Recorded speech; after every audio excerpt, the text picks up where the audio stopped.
Hello everyone, welcome back to the Dark Pixel Podcast. My name is Mike.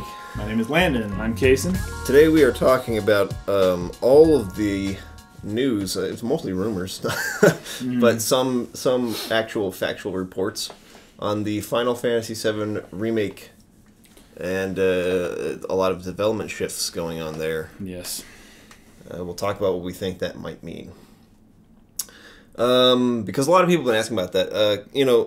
Some people were asking, hey, why didn't you make a video about that? Sometimes we make videos about I topics. wanted to really bad. We were about to, and I don't have a working microphone at the moment. We're in separate working places right now. I was going to do it, but I'll explain why I didn't in a minute.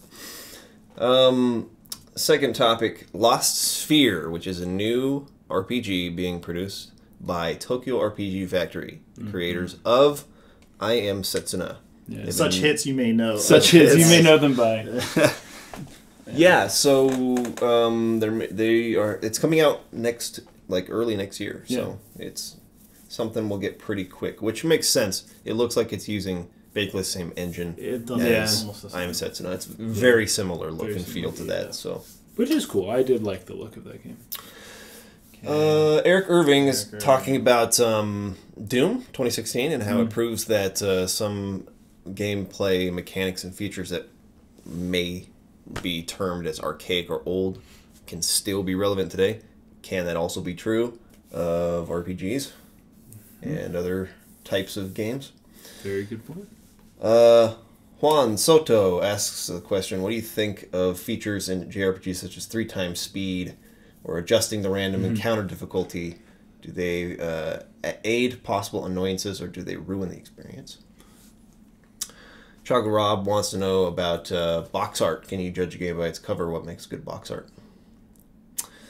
Galius, if Square were to announce Final Fantasy XVI as a 2D sprite game, based or similar to Final Fantasy 1 through 6, could it sell in the modern age? Nice.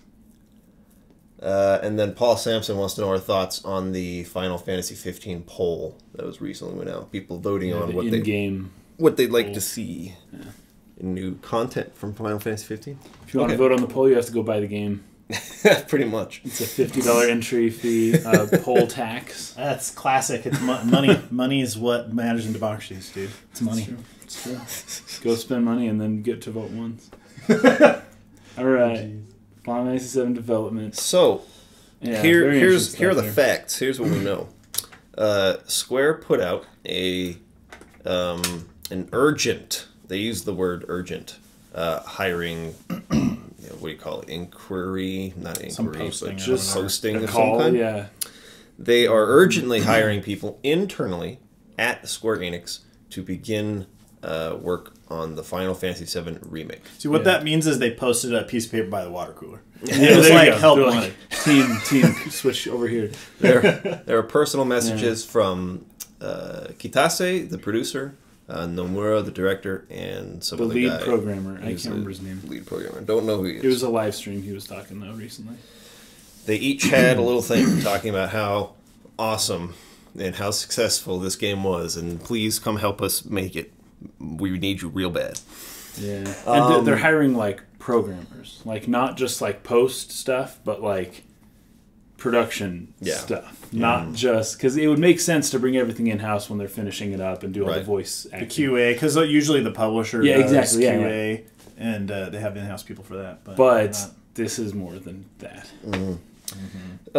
So additionally to this, there was a live stream surrounding Mobius Final Fantasy. Yeah. And this is the one I was talking about. Yeah. The lead programmer. Let me back up for a second. So previous to this, there was a financial statement of some kind that was done by Square Enix, and they had a part in this like presentation where they were saying that they were talking about current HD console gaming that are games that were coming out, the big franchises, and they alluded to the fact that Kingdom Hearts 3 and Final Fantasy VII could be released within the next 3 years.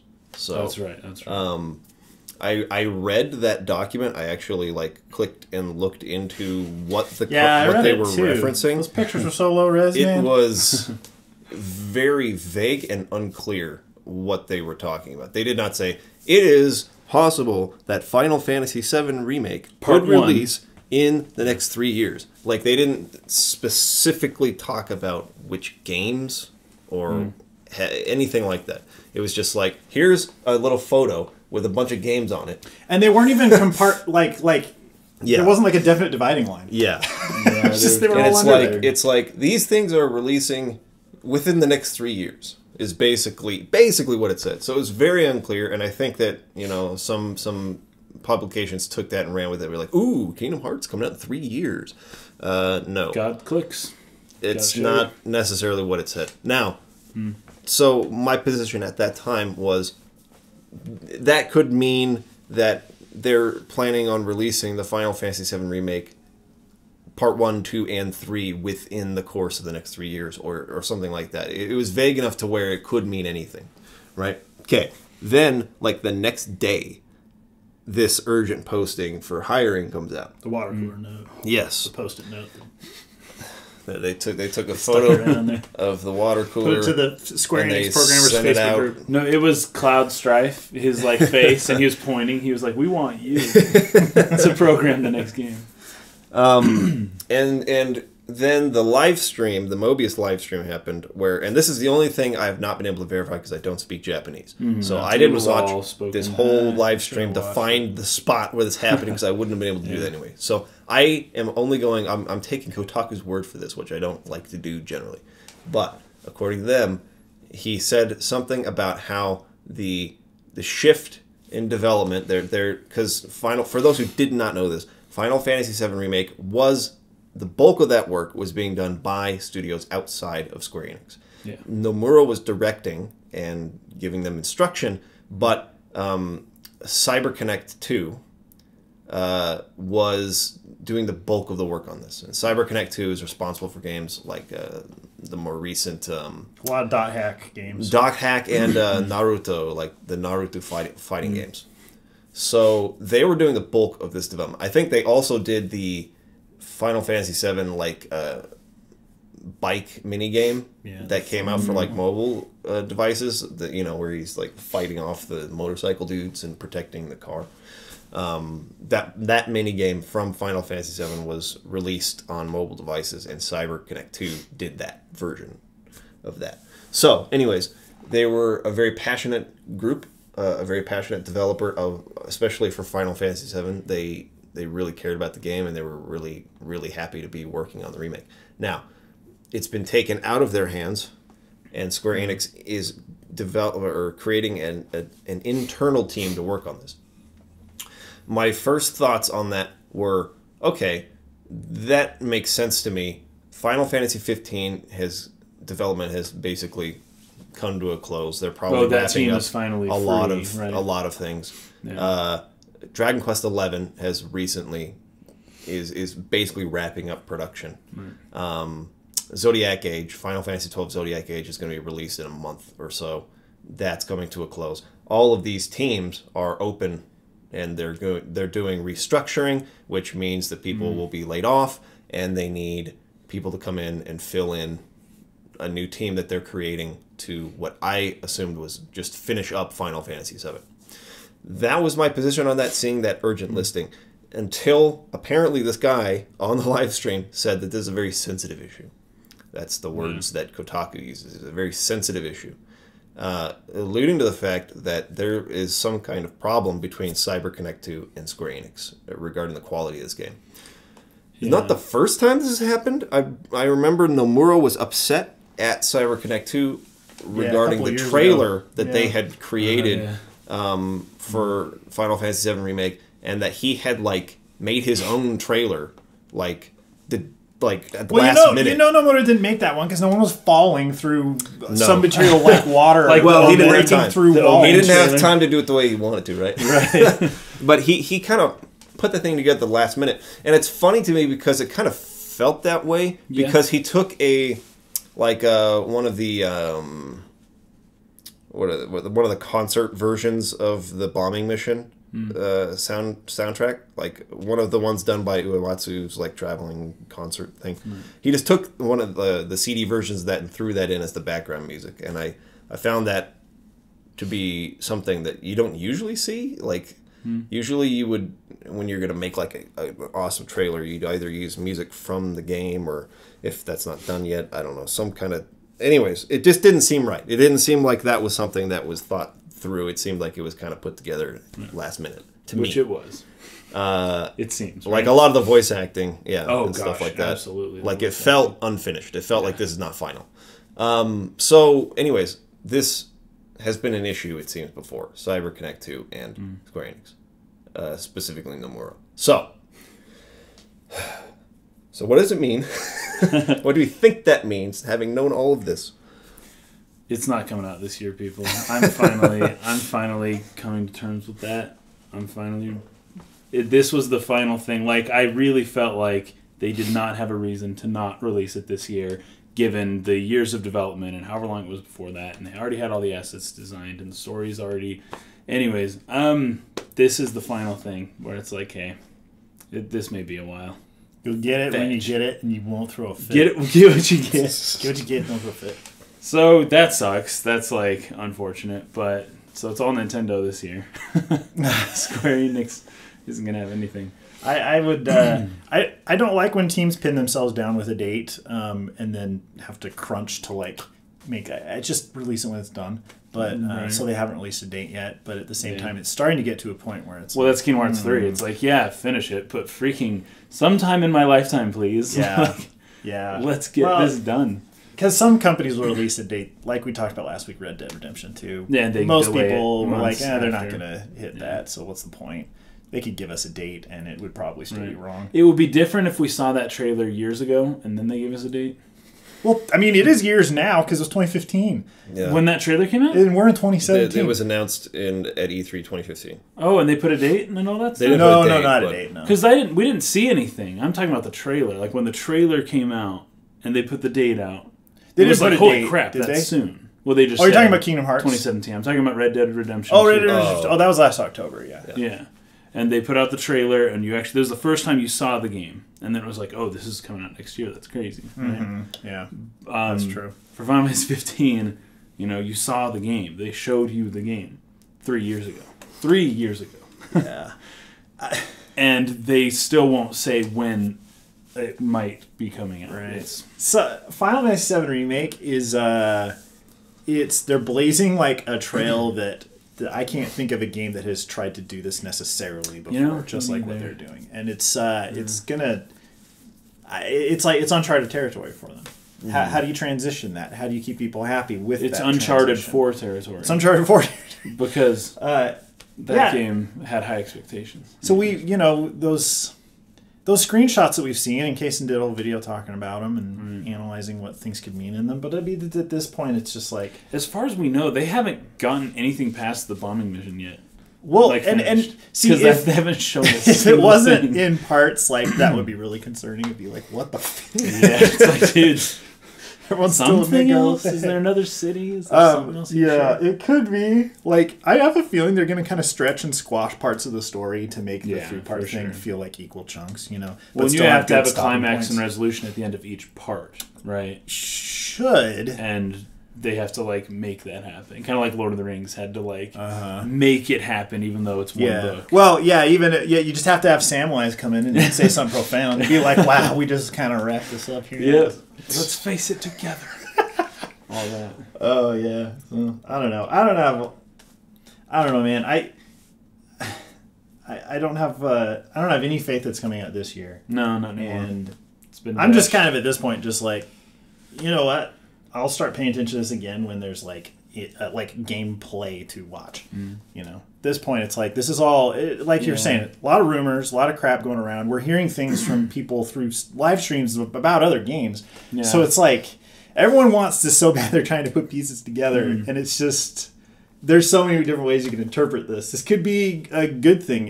There's a way you could look at this and say, oh, we are going to get it this year because they're like, you guys aren't doing this fast enough. Let's bring it in and like hit it with all our staff that we have. Could mean that. Here's an alternate idea.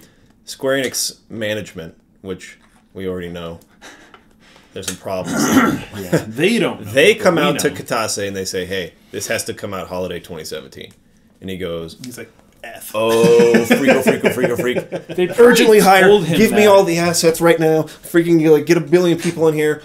These teams are opening. Let's get this thing going like right now. That the urgency of the hiring leads me to believe that there's a possibility that some kind of deadline was set and that they're sort of scrambling to make sure that they can do it in time. Unless, whenever we work on like a big, let's say StarCraft, for example, like if we were to all like stop working on that and give those files to somebody else entirely, it would be all new people. There's a period of time where you have to like, unless you've done a really good job of organizing, right, and you have a similar pipeline set up or whatever, and you have the same project managers. I imagine some people from CyberConnect 2 will have to come over to help with the transition. Because that would be ideal. Because otherwise, but at the same time, it could have just been CyberConnect 2. They're like, hey man, we just want to make another dot hack game. This Final 7 business is getting boring. This is getting old, man. We're going to be doing this for how long? Yeah, I don't know. So many different ways to look at it, really. Here's a thought I have, and this is why I would prefer... Like, it's when you start developing... Persona 5 is actually an example of how this was kind of done well, but that's because they didn't really try to make it into the next gen. But if the game is not coming out this year, and it's a multi-part thing, we're going into the next console generation for sure. Like, it will span multiple generations. Or it'll just be on the PS5 if it's, like... further down the road. So they started developing a game for the PS4 that will come out on the PS5. Okay. And that's a problem, right? I think that's a problem. It hurt like Final Fantasy 15, I think. It hurt games like The Last Guardian and other games that are developed for one platform. For Persona 5, it was literally the same game whether you got on the PS3 or PS4, right? Basically, yeah. HD, nothing was different. And they could still do that with this first part. So but it wouldn't be as visually impressive if they just are like, okay, we're just going to release the PS4 game on the PS5 now. It won't have the impact standing up to all the other PS5 games that are going to be coming. But out, sometimes the console generations, kind of a problem. They take a little bit of time to ramp up to really hit their potential. Yeah, it can take. Yeah, it could still. It could. I don't know. That was one of the criticisms of like Last Guardian was like, oh man, if this game had come out for the PS3, it would have been crazy. Like this, because even the demos they were showing, it was like, holy crap, nobody had seen something that good on the PS3. They kind of missed their and then they released on the PS4 like the same year that like months before freaking. What was that game? Horizon Zero Dawn came out. And it was like, okay, people aren't really as blown away by Last Guardian anymore. And it didn't, sell particularly well. And all that. Yeah. But anyways, you run into problems. Like, I'm all for, hey, take as much time until you're finished kind of thing, right? But if you start developing for one platform and it needs to shift to a new platform, that sucks. Finish the game before that happens. Yeah. Like, do whatever you can to finish it. Because when that happens, you're kind of in trouble. Yep. Some companies have CEOs that are willing to not do exactly what the shareholders want them to, but the shareholders still have enough trust in them to not vote them out. Well, that was Satoru Iwata. Exactly. A lot of the shareholders did not they wanted Nintendo to make phone games. They wanted Nintendo to do all these things that maybe you could say, they should have done that, but he was able to resist the pressures from the shareholders. And even after the Wii U, he got re-elected, so he got reaffirmed as the CEO by those took a pay cut. People. Yeah. He had to do some things to kind of work that out. Yeah. But I wonder if Square Enix's CEO at this point is like, the shareholders are saying this, and I don't want to lose my position. And maybe he's not the type of CEO to want to tell them, no, just chill. We know what we're doing.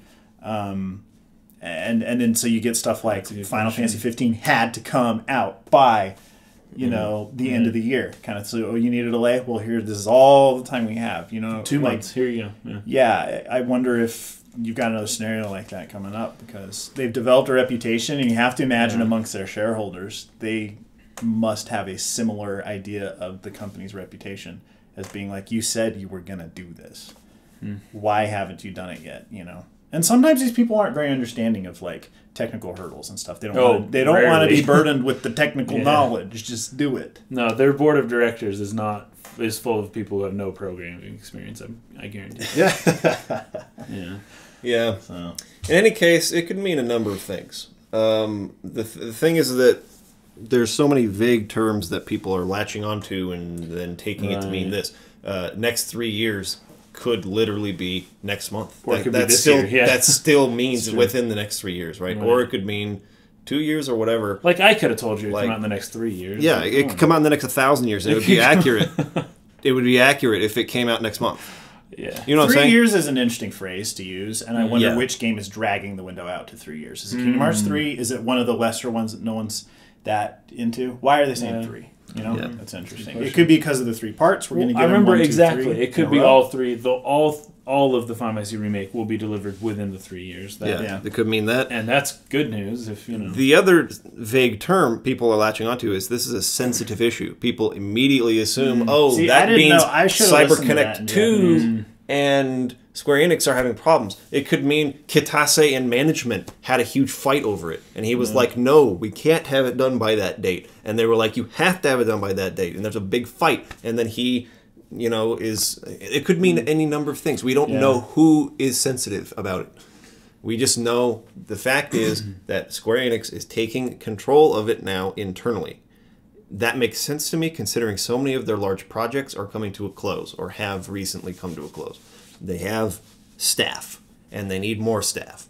And they're focusing their attention, I think, at this point completely onto Final Fantasy VII Remake and Kingdom Hearts 3. Those are the 2 big ones now that all these big ones have come to a close. If they're putting in resources anywhere else, they're kind of being dumb. Yeah. So besides mobile gaming, which is making a killing for them. So you can take that as you will. I know some people who were really upset when they heard CyberConnect 2 was working on the Final Fantasy VII Remake because they are not fans of the dot hack or especially the Naruto fighting games. And so for them, this is great news. Square Enix is taking full control. Other people will take this as, this means that there's all kinds of problems with the game. We don't know any of that stuff. All we know is somebody's sensitive over this and that they have to hire a lot of people to get it done. They are urgently hiring people to get this thing done. So we will Can you find imagine out being a what new that means hire later. brought on to work at Square Enix in June and being like, this thing's coming out in November? Like, holy crap. That would be freaking maddening. Like, it's doable, though. It's doable if, a lot of film studios hire VFX people for like 3 months and then the movie comes out. Yeah. But it's hard. They'd have to hire like a lot of people.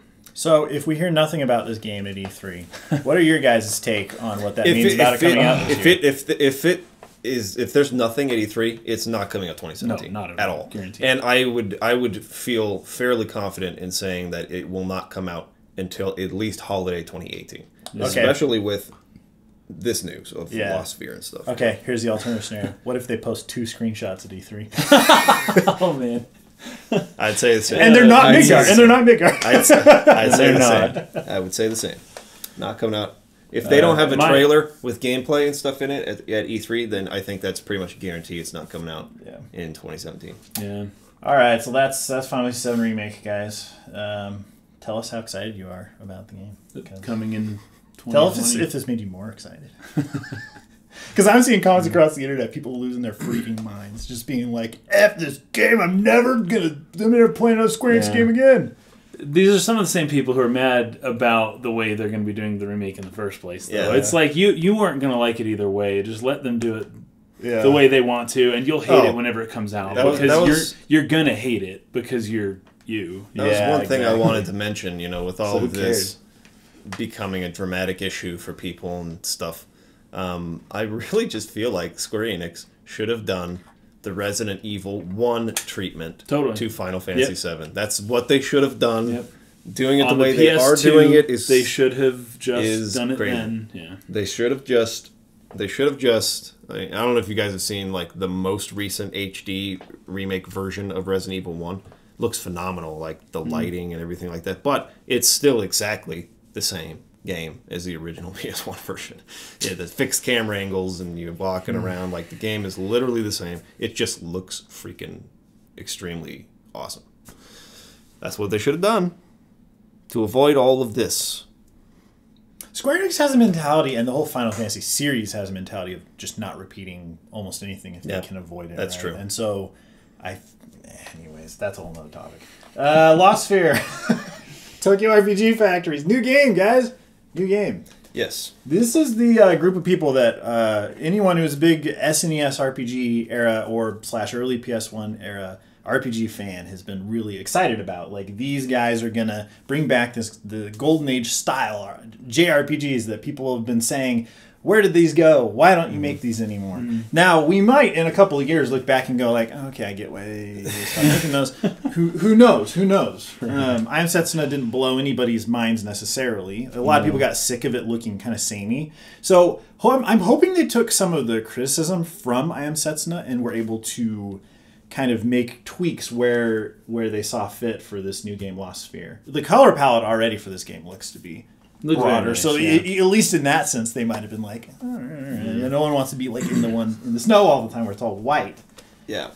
But speaking of white stuff, there's still white stuff. And maybe that's their theme. All their games is going to be like, it's the light and the nothing stuff that's making people erased from like existence. And story feels like something similar to Neverending Story, where there's just things are disappearing. The world is disappearing around. And then how can you stop it? Oh, but you can stop it. You're the only one who can stop it. Yep. So that's kind of an interesting premise. It's a little different from at least other JRPGs that I've played before. But yeah, this nothing is consuming the world, destroying everything. Watch the trailer if you haven't already. It's got like a similar feel in terms of like the look of it. They're using the same engine for sure. Similar graphic style, and the music in it is similar, though they have more than just the it's not just solo piano track. It's not just piano. They have some violins in it, but it's got that same sad, somber kind of feel melancholy. to it. I wonder if all their games are just going to be sad, because I feel like they're latching onto that. People who look back on that era feel sad. That's true. It's like taking that emotion. Nostalgia. The good games of yore are disappearing. Only the light. They're fading. And only you can stop by our game. There's the hidden meaning of the trailer, dude. I'm hoping this is better optimized for Switch this time around, because I heard there were some issues with the Switch version of I Am Setsuna. I mean, they have plenty of time. Isn't that supposed to be like the definitive version with like all the extra content and stuff? Oh well, but it runs. I'm not a 60 FPS head, but it runs at 30. And the PS4 version runs at 60. I've seen all these people saying, this PS4 version is the best. It doesn't matter in an RPG, guys. Like, if it's really jacked, that's a problem, but you're not timing these hits. You're not 5 to 10 FPS, it's unplayable. If it's running at 30 FPS, whatever. You're just selecting commands in a menu. Yeah. Oh, fetch! I pushed down and it happened. It's not like Twitch reaction, first-person shooter stuff. Like you're playing RPG online. Although they did add online would be weird. They did add that multiplayer online RPG. Well, they did. They added that to I Am Setsuna for Switch. Oh, really? There's some kind of multiplayer type. Well, I guess that's kind of battle Pokemon system, is, right? I guess so. Yeah. No, probably doesn't matter if you have bad connection for that though, because in any case, doesn't matter. It looks okay. It didn't blow me away. I mean, after seeing the first one, right? It's like, well, this is. It feels like more of the same. It's not like they did these drastic improvements and they're making a new game and like that was our first try. Here you go. Now look at this. It's like, no, this is kind of the same thing as last time, and that's fine if they're okay with it. Like art direction, direction, it sold fine, so that's cool for what it costs. Probably. Art direction wise, like Project Octopath or Octopath Traveler, whatever that's going by, looks way more awesome. It's a way to have a retro-ish kind of vibe to it, but still to have a unique take on it. This feels very straightforward, cut and dried. Like, it's like what you were maybe imagining. So it is a PS1 game, essentially. Character proportions and everything, and this is not bad, but it's just not. You don't look at that and go like, "Holy crap, sick!" Like that was really sweet. Like I look at that and it feels like a Trails in the Sky type kind of game to me. And I personally am not a big fan of how like the menu type stuff looks right now. It looks a little like, you know what? This is probably what they're going for. I was about to say it looks a little late 90s, but you know what? Maybe that was on purpose. Nice. Yeah, it's entirely possible. I don't know. Entirely possible. Interesting. Yeah, check it out though. It looks fun. Like the moon has something to do with it. Yeah, the moon's up to something in this game. It is. I mean, they might be doing this Final Fantasy IX thing where it's like, all right, you're going to end up going to the moon to finish the whole. Oh, You're gonna get into the lunar whale, and it's gonna freaking fly you out to the moon. And you're gonna learn that you're fetching. Final Fantasy IV spoilers. That was where Am Setsuna took place. That's why the moon's white. It's it's the snow. It snows all the time. Find out that your dad was from the moon. Anyways, my dad was from the moon, so that really connected with me at that point. It's a personal level. Felt strong emotions on that plot point. Oh my gosh. But anyways, we'll probably play it because not a ton of these types of games come out anymore. So. No, but dude, I had the realization, and what's so unfortunate about this is I'm way more excited about something like Shadows of Adam than about this. I feel like the people who are really, really going to be able to carry on the legacy of like the late that era, golden era of JRPGs, are the indie developers. They're indies. They're the ones, and they're treating Tokyo RPG Factory like they're indie. They're kind of supposed to be their own thing. Yeah, Square's just publishing, but they're But I feel like they're gonna try, and I don't want to diss something I have no idea how it plays at this point. Right. The battle system did seem to at least be a little bit different, but still Chrono Trigger-esque where everyone's laid out. Yeah. But there seemed to be some kind of area, at least from the one bit I saw, it seemed that there was some kind of area of effect attack. So maybe there's position that comes into play with like the battle system, which would be cool. But I don't know. I think the indie devs are the ones that are really... I don't know. I see more innovation while preserving the stuff that was good. Totally. You see that a lot in Harvest Moon versus... Oh, was that a Moon Dew Stardew Valley. Oh, yeah. You know, that Natsume is still making Harvest Moon games, you know? Well... Or it's not Natsume. The Story of Seasons. Story of Seasons. Yeah. Anyways. And there are Harvest Moon games also still being made. I can't remember who's making those, though. Well, Natsume is making those. Yeah. Who's making the other ones? I can't remember what they're called. Is it Marvelous? Or like, those games are still being made, and then here comes some indie developer who just does what, everyone wanted. Basically by himself. This kind of goes into one of the questions. It'll come later, but one of the questions about a AAA RPG turn-based, 2D sprite kind of thing. Whoa, that's true. But we'll talk about that later. That's true. The only thing, I think Lost Sphear looks really cool. I do think it looks... I don't know, like I Am Setsuna, I actually like that game. A lot of people, were disappointed in it. I guess I understand why. I thought it was... It just got like middle of the pack kind of scores from a lot. Yeah, I thought it was pretty cool. I haven't beaten it. It's something that I have a priority to play once I finish this current playthrough of Final Fantasy XII, which I'm 2/3 of the way through it, I think. Dude, Zodiac Age comes out in like a month. I know. And I'm not going to beat Zodiac Age. Okay, I'm probably just going to play it to get a sense of what the new job system is like. But I probably won't beat it. Just because I've beaten the game 2 times. You won't get the trophies? 2 months. Is that what you're saying? I don't care about trophies. Everyone cares about trophies. I saw they showed a screenshot of what that Zodiac system's going to look like. And I thought it was pretty interesting. It's not like a square. It's like specific paths. There's going paths on the license board that are that are really specific abilities towards the job that you're in. So you can't just go get the best. Trying to avoid everyone just being everything. Yeah, and have a reason why you need different people in your party. Which is a cool idea. Anyways, so I will play it enough to really understand the differences, but I'm probably not going to put 100 hours into the Zodiac Age version since I've done this twice now. But I'm going to make a point to go back and play I Am Setsuna for sure really soon.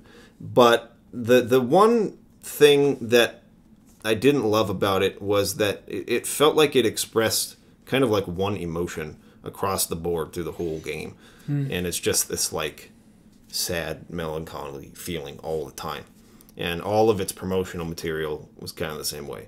And this is following suit. It's like, do you have any excitement in this game? There was a mech. Do you have any like a mech pressing, urgent sections where I'm about to die? Like it's Where's just the dating sim? That's what I'm looking for. I'd like to see. This trailer's fine. I would like to see them do another trailer where they express some different feelings. There's some diversity in the way that the story feels. I would hope. So I just feel like visually it's not grabbing me at all. Like if they're gonna do this, I almost feel like do pixel art or something. At least have the character sprites. Yeah, it almost looked like Bomberman 64. Yeah, kind of. The way all the rivers were square angles and the characters with their smoothed out like ball heads and just like it looked like Bomberman, dude. Yeah, I'm not the biggest fan of the look either. Yeah. I do really appreciate good pixel art, and that's why Project Octopath Traveler, like you brought up, looks so cool. Well, that has really cool effects in it, basically, that they're doing. With they have the lighting, the battle system. Yeah, that's some real dynamic looking stuff there. Yeah, that's pretty cool. Really but I'll give it a shot. So Lost Sphear, we'll play it. Check up with us in a year. 2018. When it comes out. 2018, early 2018. Oh, but Sphere, this is worth mentioning. It's Sphere is spelled S-P-H-E-A-R. Yeah. Which is how you spell spear. So maybe there's like a spear.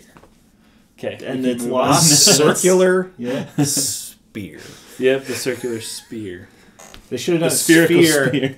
Hold on to this E-A-R. sphere. You stab people with it. And somehow it cuts. Oh, that's perfect. Cuts because it has a face and has a pointy nose. No, okay, there you go. Anyways. Okay, that's enough from Tokyo RPG Factory. So the next question we have here is from Eric Irving Velart saying, Doom 2016 has proven that some old concepts are not out of date. It uses health packs and a lot of strong motivation to keep you in the action and constantly fighting enemies without doing cover-based systems like most modern shooters have today, where you regenerate your health after you go boop, boop, boop, boop, and you gotta go. Oh, yeah, like with Call of Duty. Yeah. Without doing cover-based systems like most modern shooters have today. And which, by the way, as an aside, I love Halo's system. I think Halo's system is a pretty dang good one. Your shield regenerates. It's your shield, but not your health. Yeah. And reminded us that just because it's old doesn't mean it's archaic and wrong. Would you please offer your thoughts on how you felt about something like this, and what concepts from the past you like to see come back into the modern era? Can be anything. Okay, so I'll get this out of the way first. I know I'm being granular. You're just giving an example, right? I don't like health packs. Oh yeah. In first-person shooters, it's part of the reason why I never really got into them to begin with. But that's beyond the point. The point you're making is that people can still like something that's old. That's true, and I think that there's a lot of gameplay systems or types of games that existed in the 90s that could make a strong comeback. I think we're already seeing it, at least for a subset of people, with the return of like isometric RPGs with Pillars of Eternity and stuff like that. That sort of brings back that Baldur's Gate kind of game, right? People are obviously still into that. It still works for today. I think that we're like Tokyo RPG Factory and some other companies were trying to do that with RPGs. It's hard to say whether that's been a success or not. I don't know. I don't know what their sales numbers are. I don't know what it costs to do it. I don't know, that's a good question. Like how much people are latching onto that necessarily. Mm-hmm.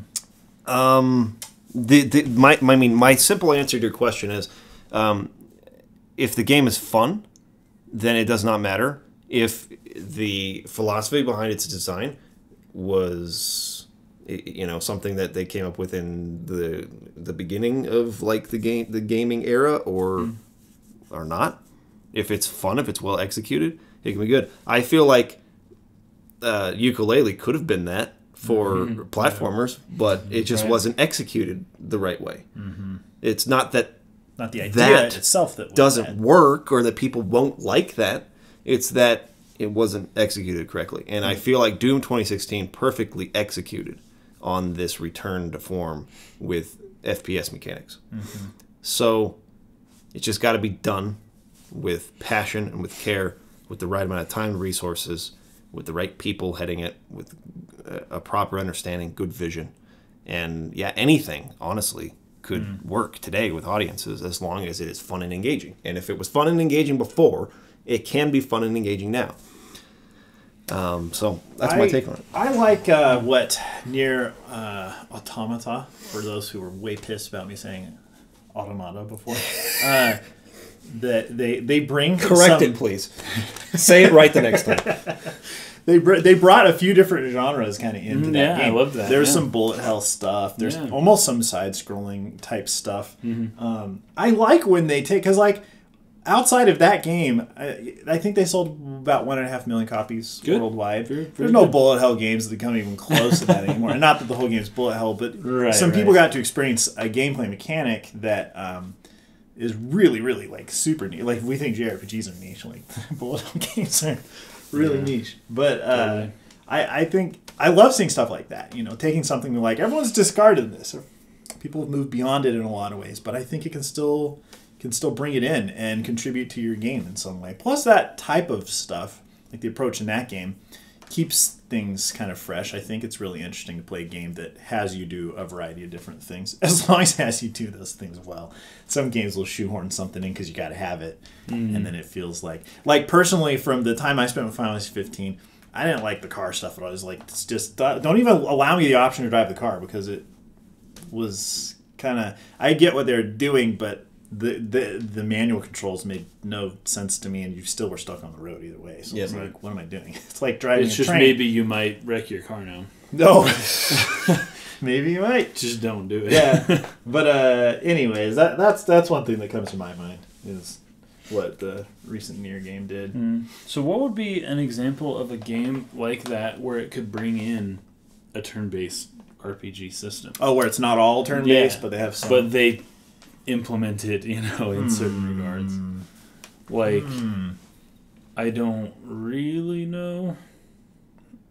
But so I haven't played Persona 5, for instance. I know this doesn't relate to what you're totally talking about. Turn-based, yeah. But just on the point, I guess, about whether old design mechanics work. I haven't played it, but how it's awesome, dude. It's different like really is good. it from like a more traditional 90s It JRPG? is pretty, because it's more like action. There's some like timing elements. Well, so what I liked the most they added, because like I did not like the turn-based battle in Persona 4 that much at all. I thought it was my least favorite part of that game. Remember, Persona 5, I really, really enjoyed it, and I think it's largely to do with the fact that the gun that they added. Yeah, that's so it's a new type of damage, kind of thing. And you can only reload it when you like go back to the real world, so to speak. And then so you have to think. It's like you've got this thing that's pretty dang good, but you can only use it like depending on the gun, because there's different kinds of guns. But let's say it's the revolver, you can only use it like 6 times or so.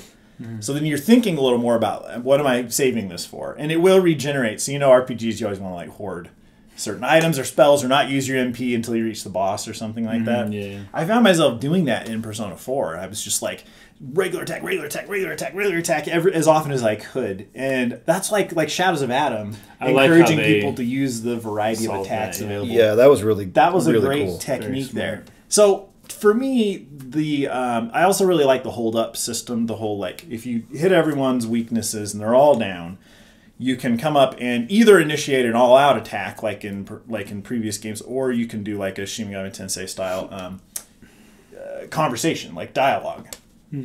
And then potentially get money, other stuff from them.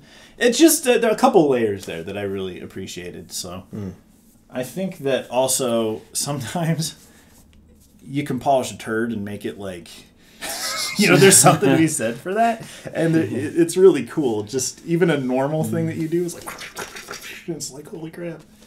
That'll only take you so far. But, so it doesn't necessarily feel like Doom, which was like straight up we're taking this old idea and making it today. It felt like an iteration on the previous game's system. So that's kind of what like new Super Mario Brothers did, which was those are some of the funnest games. Even do we know how well Persona 5 has sold? There's a couple million. It's but the best-selling Persona game. Is it like blowing away the last one, or is it like in Japan it did? Let me just pull that up again. I used to know those numbers. Those Japanese numbers came. Because I think we said something last week about how RPG players, we're in the minority. It's not marketable necessarily to today's audiences. But I would be interested to see how well Persona 5 did before really staying in that line of thinking. This is interesting. Upon its debut in the West, this is citing the ever-reliable Wikipedia. Upon its debut in the West and Europe, the game reached... West and Europe. That's funny. The West in Europe? What the You mean North America and Europe? Or what do you say? Yeah. Europe is the West, man. Yeah. What the fetch? The game reached #1 in gaming charts. It was the first JRPG to reach this position since the PS3 game Ni no Kuni Wrath of the White Witch in 2013, which was the biggest debut for any Persona title in the region to date. In North America, it reached #2 in gaming charts behind the Switch version of Mario Kart 8. Nice. Oh, wow. That's when they came out. No one's going to top... Well, No, Mario Kart 8's freaking crazy. The strongest debut yet for the Persona series. Package sales were 5 times better than Persona 4. Which, So I don't know if they're combining math. Persona 4 or Much Persona better. 4 Golden with that. I don't know. Oh. You know, I have no idea. But, It's not clear. Anyways, 1.5 million units 2 days after its international release. So it broke 1 million within a week, within a couple days. Yeah, internationally. Yeah. So it's But it had on already been track on to- Japan for 6 months. By Probably now. on track to be a 2 or 3 million seller Yeah. when all's said and done, which is pretty darn good for like a absolutely. traditional, not traditional, but in terms of mechanically, I guess. A more traditional turn-based RPG. Yeah. That's really interesting. Yeah. So it can still have some mass appeal. Well, and then there's Pokemon. Every time we talk about this, And I know. it's Pokemon. Pokemon. Pokemon's is- killing everybody constantly. A turn-based Yeah, RPG. but that do kills people play that because of the turn-based mechanics, or do they play it because of the collecting? Because of I really think that kids are into it because they like collecting the monsters. But do people play Persona for the turn-based, or for there's dating sim elements? There's the whole high school kind of like life sim stuff going on there. It's tough to That say. I enjoyed a lot too. That's tough to say. I know there's a lot of people that complain about Pokemon, saying they want them to move beyond turn-based, but I just keep think thinking it about works it. The because- structure of Pokemon is Yeah. like you tell them what Exactly. to do. You're not in real controlling life. the It's Pokemon. almost turn-based. Yeah, totally. you're controlling the character, not the Pokemon, and so it makes sense to be like, hey. You're commanding the Yeah. Pokemon what to do. Because then they can disobey. But if you. you're controlling the Yeah. Pokemon itself and dodging and doing all the action stuff, that's weird. Yeah, that feels pretty non-congruent. you're not Yeah, the yeah. player, or Yeah. I don't know if... So yeah, I don't know. It's hard to say. I mean, we could be wrong. Maybe turn-based games could still have mass appeal. So well, I don't know. a lot of people, when this isn't turn-based, but when talking about RPG battle systems, a lot of people point to The World Ends With You as an example of doing something new that was more exciting for people. Okay, yeah. I haven't played that yet, but I don't know, again, if that's only hardcore people that feel that way. Or if that reached a wider audience. Okay. I feel like Kingdom Hearts has a lot of potential, but that's not turn-based. Yeah.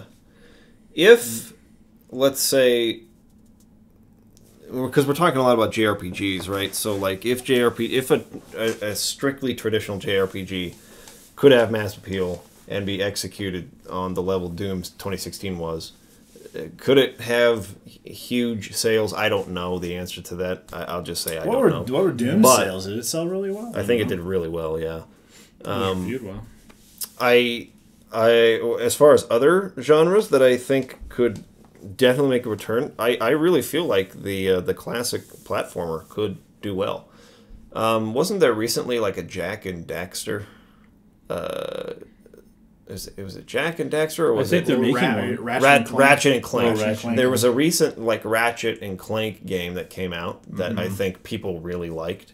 Ukulele didn't. It disappointed people for sure. But A Hat in Time is coming up, and that could change people's minds. I think that could definitely still be a thing people really like. Well, okay, hold on. Let's flip this question on its head. What is a gameplay mechanic that you guys are glad has been left by the wayside? Oh, okay. Like you were saying, you don't like health packs. I don't like health packs, but I am not. I admittedly am not in any majority pool with my opinion on FPS. So I'm just an outlier there. I just don't like. I really liked the idea of like cover-based games because I just didn't. It never appealed to me to be running around running towards somebody and shooting them. I guess this is what this weapon does. I aim it at you and I don't close gaps. So like the fact that people would run around. I mean, Halo, even to a large extent, was people just jumping around. Yeah. It just like I know running. It just was so dumb. It felt so counterintuitive to what I don't know. You want something more grounded in reality. Like you would be more careful in real life in a gunfight. You wouldn't be running up. So I'm not saying it's wrong or it's bad or anything. It's just again, I'm an outlier. It's just I never found that appealing or interesting or fun. And I think the first FPS that I played like a campaign all the way through to the end was Call of Duty World at War, I believe it was. And it was like I don't like the idea of I took a hit, I'll breathe for a second and then I'm fine. I'm good. Like that's a solution to the fact that they don't want a one-hit kill through the whole game. They want to give players some room to make a mistake and be okay. And I understand that's unavoidable. You got to have that to some extent, but I still like that better than the idea of health packs. Health packs can be a little immersion breaking, for sure, because it's like no matter what they dress it up as, it's like you used a thing. I would say the one game that I played all the way through that had that kind of mechanic in it was Jedi Knight 2, Star Wars game. They had stuff everywhere. Oh yeah, the Star Wars games. There's health the packs health packs on the walls and the shield packs and stuff, and you always run up to those battery things, and you don't use them all the way up. So like you go fight for a while, and you come back to the same one and like finish what it had left. Like I never liked that idea. It feels very arcadey, and it was a lot of saving. It's a lot of like I'm going to save it right here. Right before I go into this room and fight all these guys, and if I lose too much health or too much of my shield, I'm going to redo it again. It's just like there's something disjointed about that, and that's partly, I admit, the way I approached it, the way I played it, which I tried to play it in a way where I would find myself in a doorway aiming around corners and firing, and then coming back. I played it as a cover shooter. They include that mechanic. They have leaning in those games. Yeah. So I already approached it in that way because that just felt more natural to me. I wasn't going to go in there guns blazing and running around and jumping and stuff like that. And a lot of times in those games you couldn't really do that. Like the AI was so good. You run into a room and just feel like a headshot you like 6 times. So I don't know.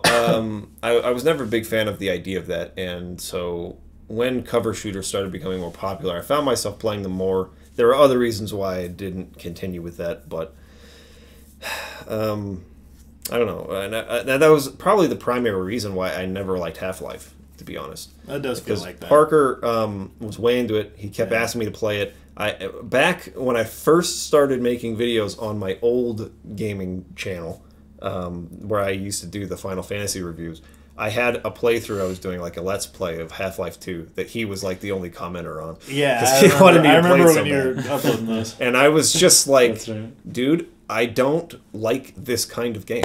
That's all there is to it. And I'm sorry to disappoint you. I don't think it's bad. And I use this when I'm talking with people, like debating with people who will say some game, like let's say Final Fantasy VII is a piece of crap or it's terrible or whatever. It's like it's okay to admit something's good and that you don't like it. And that's how I am with Half-Life 2. This is one of the best games of all time. I hate it. And it's just me. I'm the one who doesn't get it. Not. And you know, I think something Final Fantasy VII and Half-Life 2 have in common is that like if you played them at the time, they were more mind blowing because the physics stuff Half-Life 2 was doing, with the gravity gun and things, was pretty and with cool. your crowbar, the signature crowbar, breaking everything, break all the boxes. Yeah, that's true. Let me get back a little bit to this. Well, hold on. I want to see what Kason was. What's a mechanic that you're glad is gone? Just now? the HP through the roof, like, and that became a problem when multiplayer games started getting big. Was like, okay, in a typical game, you have a ton of HP, but your enemies don't, and you're just, But I hate it when enemies have a lot of HP too. But then you bring it to multiplayer, it's like, hey, everyone has a lot of HP, like Halo. And you're just blasting away at each other. You're million times. And you're both just standing there, just like shooting. And then eventually one of you dies. And the whole bullet sponge thing. Yeah, I don't like that. And that's part of why I was more drawn to Call of Duty. So you take a few hits and you're dead in Call of Duty. So I always liked games that were like that. Like Rainbow Six, I think does a really good job. That's definitely on the extreme end of that. But I don't think it's something that games have quite left behind yet. Like you're playing Final Fantasy 15 and some dude with a huge sword is just like swinging literally slicing through your body. It's just like, oh, I lost 10 HP. Oh man, I gotta go warp over here. Or not even. It's just like you just keep fighting, and it's like, you know, it's just a little. It's I don't know. It's just weird, and I guess it's like an AI thing. As you fight enemies, if you're literally slicing through them, I would like for them to react accordingly. Vice versa, too. If you get sliced through, you should react accordingly. You're not still just standing there button mashing and hitting them. Yeah. You are jacked. You can't use your left arm anymore. Like, certain things happen that are debilitating, but same thing for the enemy.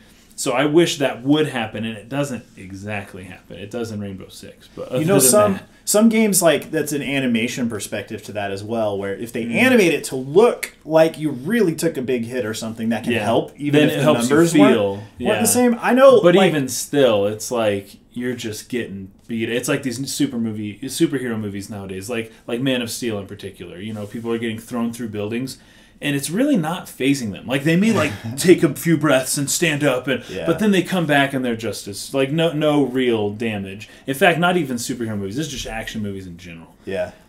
Just like people are just constantly punching each other, and they're not losing any stamina. They're not losing anything.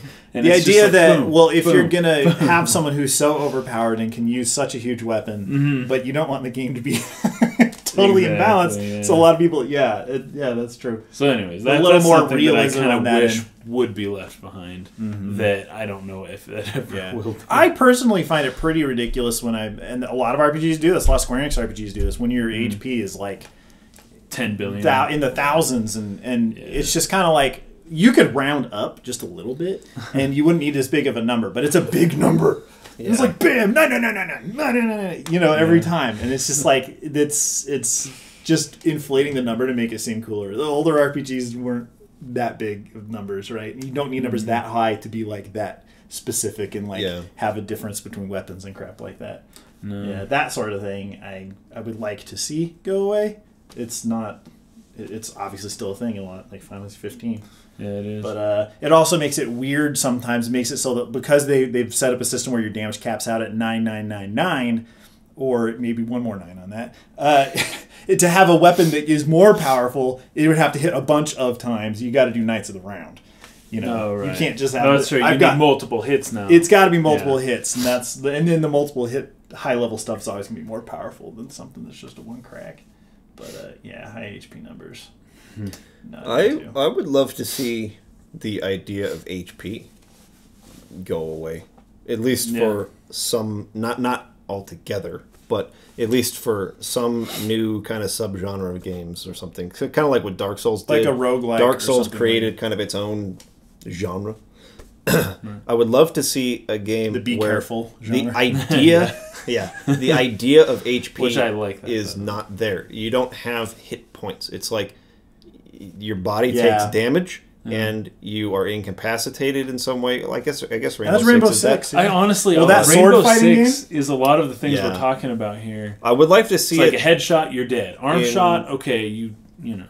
In some kind of melee combat focus game like Dark Souls, but where the idea is, again, because I understand the challenges to this. I'm not stupid. I understand that, like, if you take one hit, you die most of the time, or if someone stabs you and you're dead, like, immediately or whatever. Choose a health pack, dude. Like, you're going to have a lot of problems designing fights that feel fair and all this sort of thing. It would be really tough.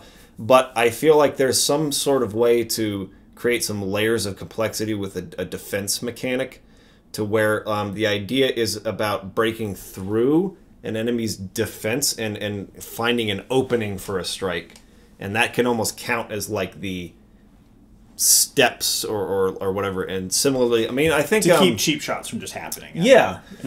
Similarly to what maybe For Honor did. It had this kind of new idea of like the way you defend using the stick, right? So the idea is that you're trying to like break through and find an opening, right? So like it's easy to block or defend, and so the idea is to outsmart the person you're fighting through either a deception, feints, or through using attacks that leave openings open for a specific amount of time, and then you've got to make sure you slice in that exact area in that opening.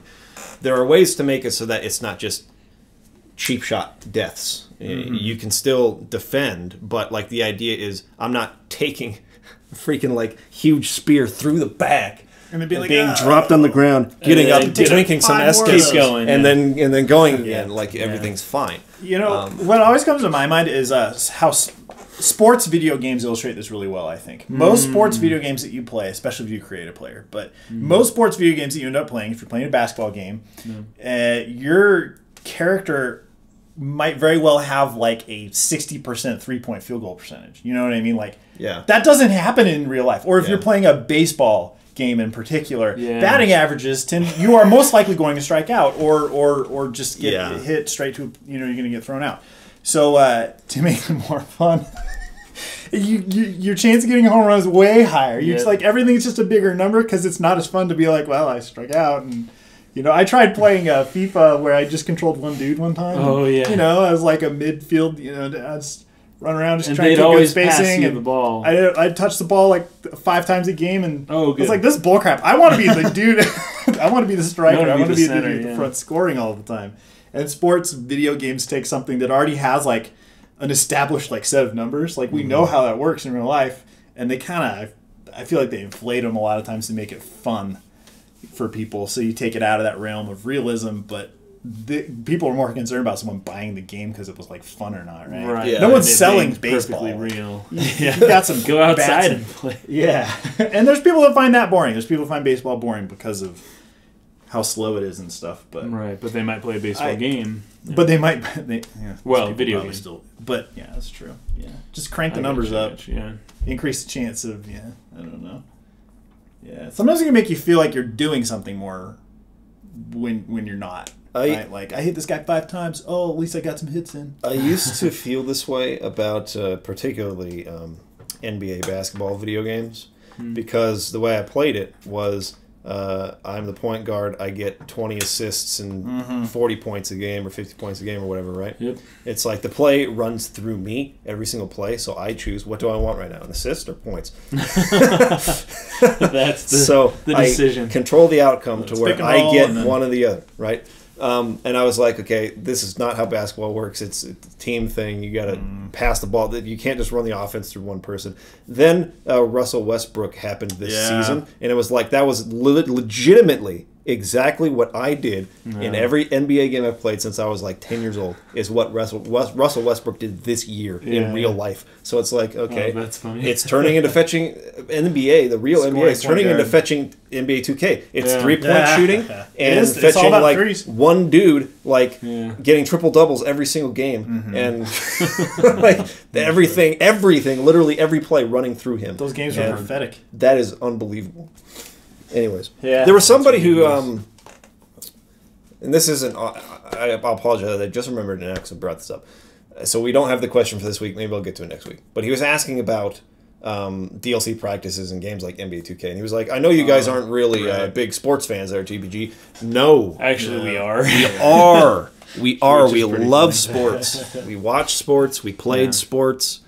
Big sports fans. So just because we either sports fans, hey sports fans, this channel is an RPG channel, but I have so many interests outside of RPGs. Oh, come on, you guys have seen Mike's John Stockton figure on his desk, and you knew it was John Stockton. You knew it was John Stockton. No, we're all into sports. We're all into music. We're all into like movies and visual effects, and we all do like all sorts of stuff outside of turn-based RPGs. All sorts of stuff. Yeah.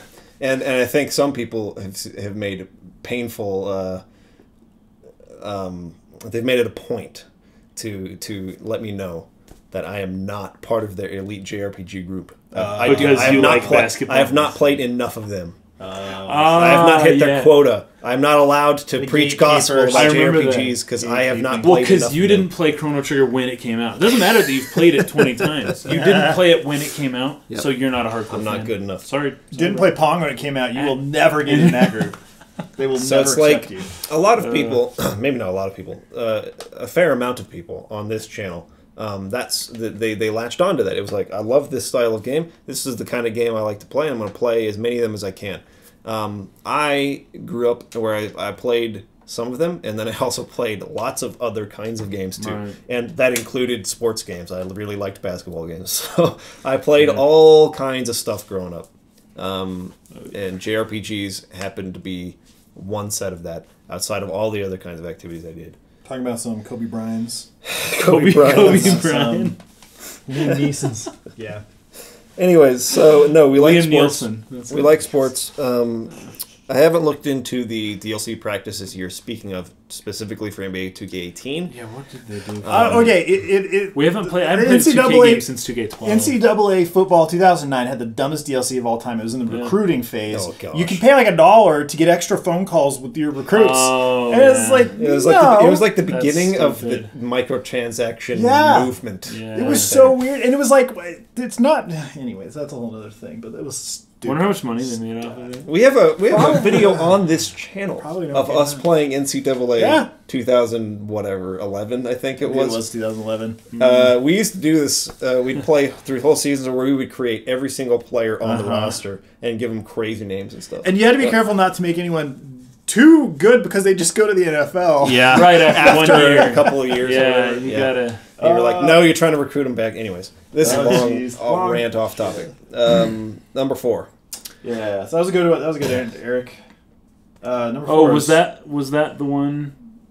Oh, I got you. Oh, that was a long topic. Number 3. Okay, guys. For those of you who don't like these things to run past an hour, I'm sorry. Sometimes this is just a discussion, man. We're just talking. This is not a scripted thing. Was that? Sometimes we're just gonna have fun with this. It's gonna be a 3-hour podcast, whatever. Listen to it while you drive or while you're at work or something. If you can. Drive somewhere far. Okay, if you're grinding in Final Fantasy 12 all night. That's what I do. I listen to videos. Just do that with this. Was that last one the AAA RPG question, or was that? No, that was the Doom and archaic gameplay stuff from Eric. So cool. This next one from Juan Soto. What do you guys think of features in JRPGs such as the 3x game speed in Fantasy VII on PS4 or adjusting the random encounter rate like in Bravely Default? Do these aid possible annoyances or do they ruin the experience? I love it. And I believe Zodiac Age is going to have a 4x game speed. 4? Which is going to be so good. So good because there's certain stretches like the part we're at right now where you travel to Arcades. Just long stretch. Of just running through field maps and leveling up and fighting enemies. That's what I did. So freaking long. I actually really enjoyed it because Final Fantasy 12 is missing a lot of like adventuring aspects because you're in one area per right, and when that's one of the few times in the game where you're just like going and it like kind of takes a while to get somewhere, and I actually really like that. Like when Wind Waker came out with like the new sail. Yeah, the real fast. Yeah, the real fast sail. I basically don't use it. I will use it just to change the wind direction to get it behind me, and then I'll put on my normal sail, and then I'll just kind of go at that speed. Because my favorite part of that whole game is just sailing on the ocean. That's true. That is pretty sick. So it's not that I don't like it, but it's that I like because other people do, obviously, but I won't use it. Basically ever. Will definitely it looks use it. Stupid. He's just like his legs are going fast, and he's just. I will definitely use it because it speeds up the time needed to complete the game. Yeah, and I've already completed it twice at this point, almost. So, dude, maybe you could play Zodiac Age then. If that just 4 times the whole game. If that 4 times the text. What I would use it for specifically are for spots where it's like, okay, I need to earn these abilities on the license board, so I need to spend some time doing some grinding. And the entire idea is it just cuts my grinding time down from 2 or 3 hours to like half an hour. Yeah, that's awesome.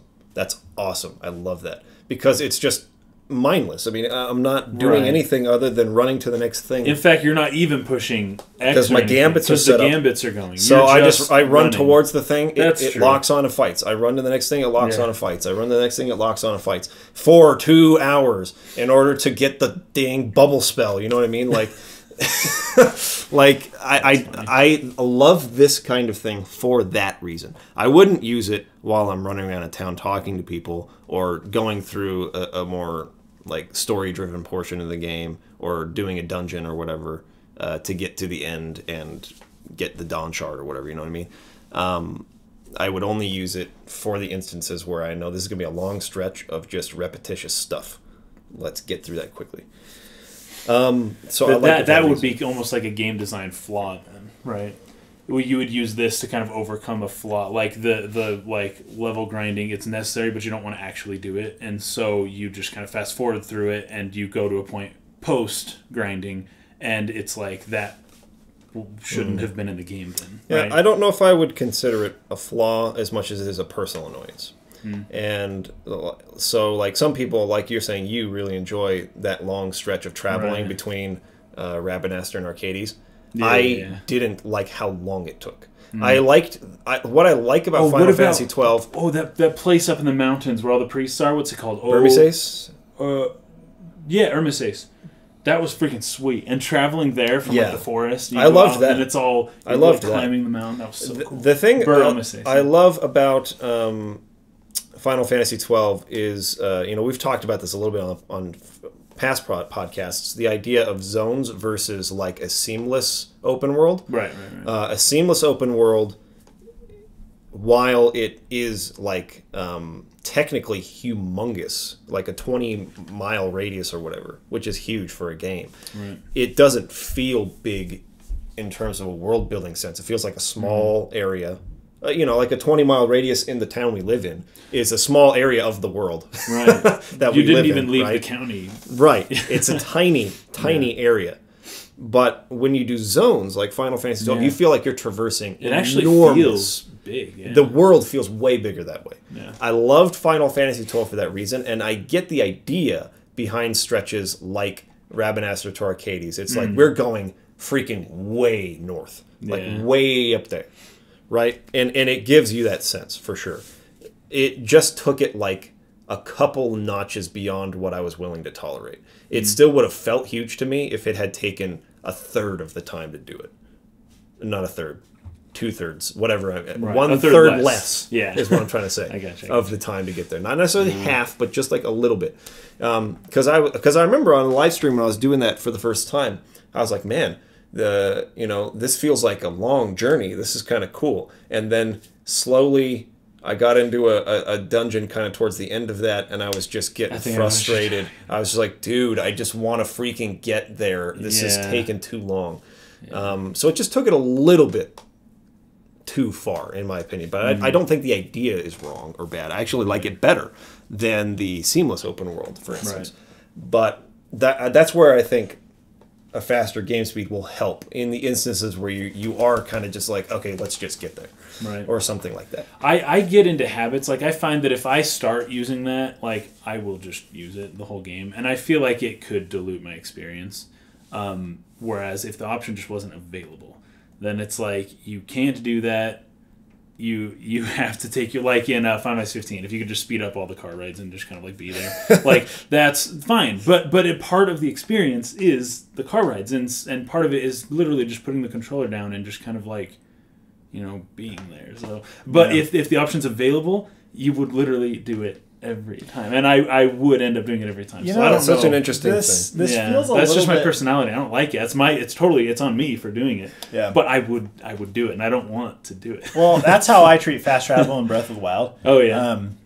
I will only fast travel if it's like it's just gonna take way too long to get to where I want to go, and I know I only need like one thing, and I'm gonna go right back. Yeah. I'm not gonna like take my horse all the way out there. See, I was but like I like too, trying to actually. Well, you've basically found all the shrines at this point. But what this crap. What this reminds me of is it wasn't the fast travel. I should have said that first. The fast travel is an aside. Now it's my main point. It's just the main point.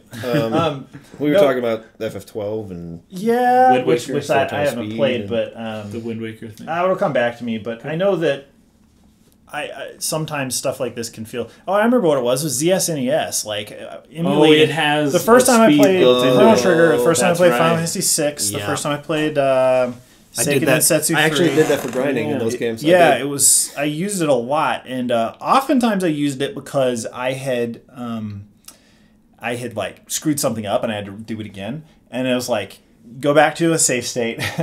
And then, so my experience with that game is definitely not like what it would have been. Or like Final Fantasy VI, Chrono Trigger, or Sega Densetsu 3 is not like what it would have been on a console because I couldn't have done save states.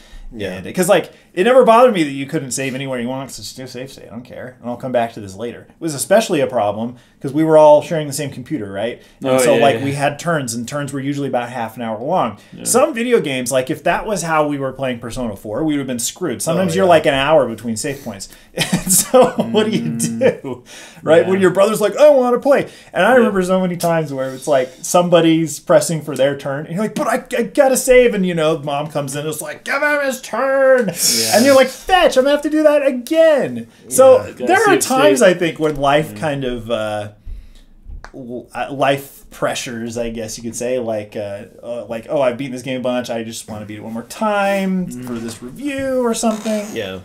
Can justify features like this, but I also feel like sometimes they add crap like this because they're like, what else can we add to make it seem like we made it's like Assassin's Creed, where they're like, oh, let's just make them climb faster. And it's like, that was cool. I really liked climbing and how it took a while and you got to find. And now it's just like, when you just like climbing so fast. And it's like, fine, maybe some people didn't like how long it took to climb, but I liked it, Yeah. And now he's just like one hand, just like going up the whole like freaking journey building versus in 2 destination seconds. kind of philosophy. Yeah. What was I going to say? There's a couple things I was going to say. Now I just had the same thing happened to me. Well, okay, while you think about that, the one other thought that I have that's related to this, because talking about Bravely Default and random encounters, is that every time I play Pokemon and you go through a cave and you're like, this is the worst thing ever. Like, almost all my guys are dead and I can't get out of this cave. I'm going to have to go back and then do it again. Or if you didn't have any repels or something like that, right? I think like an expendable item like a repel in Pokemon is a pretty good way to tackle this type of thing, where at least in the game's context, it still feels like you had to use up some resources you earned to not have to have these encounters. And it is a possibility. So especially late game, when you've got so much freaking money, you've kicked everyone's butts, like repels out the butt. Like it's not a problem. You don't want to have random encounters to these like level 2 Zubats and crap just because you're going to get something you missed. There are times when that type of stuff I see as like makes so much sense for the programmers to plan for and account for. I like the idea of it being an expendable resource as opposed to an infinite mode that you can take advantage of. Here's my justification for the way Bravely Default does it. Like, in a game like Final Fantasy XII, I can just run past enemies. I don't have to engage them if I don't want. And the idea behind turning it off in the menu in Bravely Default to me is just I'm not engaging with you're enemies. running. I'm just running past everything. And so, like, I really appreciated it for that reason. Because the entire idea of random encounters to me is, I don't know, it just like discounts or throws away the option. It doesn't discount the option to run. You can run, but you have to at least take a moment to engage, go through an animation, get to my turn, and have a chance to run away. It's like the loading rather than just saying, I don't want to. It might come after me, but I'm freaking going through that door over there. I'm running out of the zone. So I really liked it for that reason, and it does. I do understand the argument that you guys are putting forward, and it does make sense to me to say it should maybe be an expendable item or something, because it lowers the danger, right? It's like, I'm going into this dungeon, and I can choose whether or not it's dangerous. Right, yeah. It's harder, but I don't know, just personally, from a personal point of view, I hate random encounters, and so it was just a nice feature to have. But I remember what I was going to say. You were talking about how if the option's there, you'll use it even if you don't want to, necessarily. Even if I don't, think it's optimal. It's so funny because this is an argument that I have with people all the time about Final Fantasy VIII, or basically taking advantage of a system. Even though you think... And it's like they can't help themselves. Like, they know have to do it. It's going to make it easier. I know it's going to make it brainless for me if I play this game this way. Why don't I just choose not to do it? Because I still don't get any real sense of satisfaction knowing that I could do that. It's like this boss. It's like you're purposely fighting with one arm behind your back. It's like there's no. I feel no tension in any of the encounters because it's like I could just do that and win. So it's like I am withholding it. I'm being disciplined or whatever, and I'm playing it this way.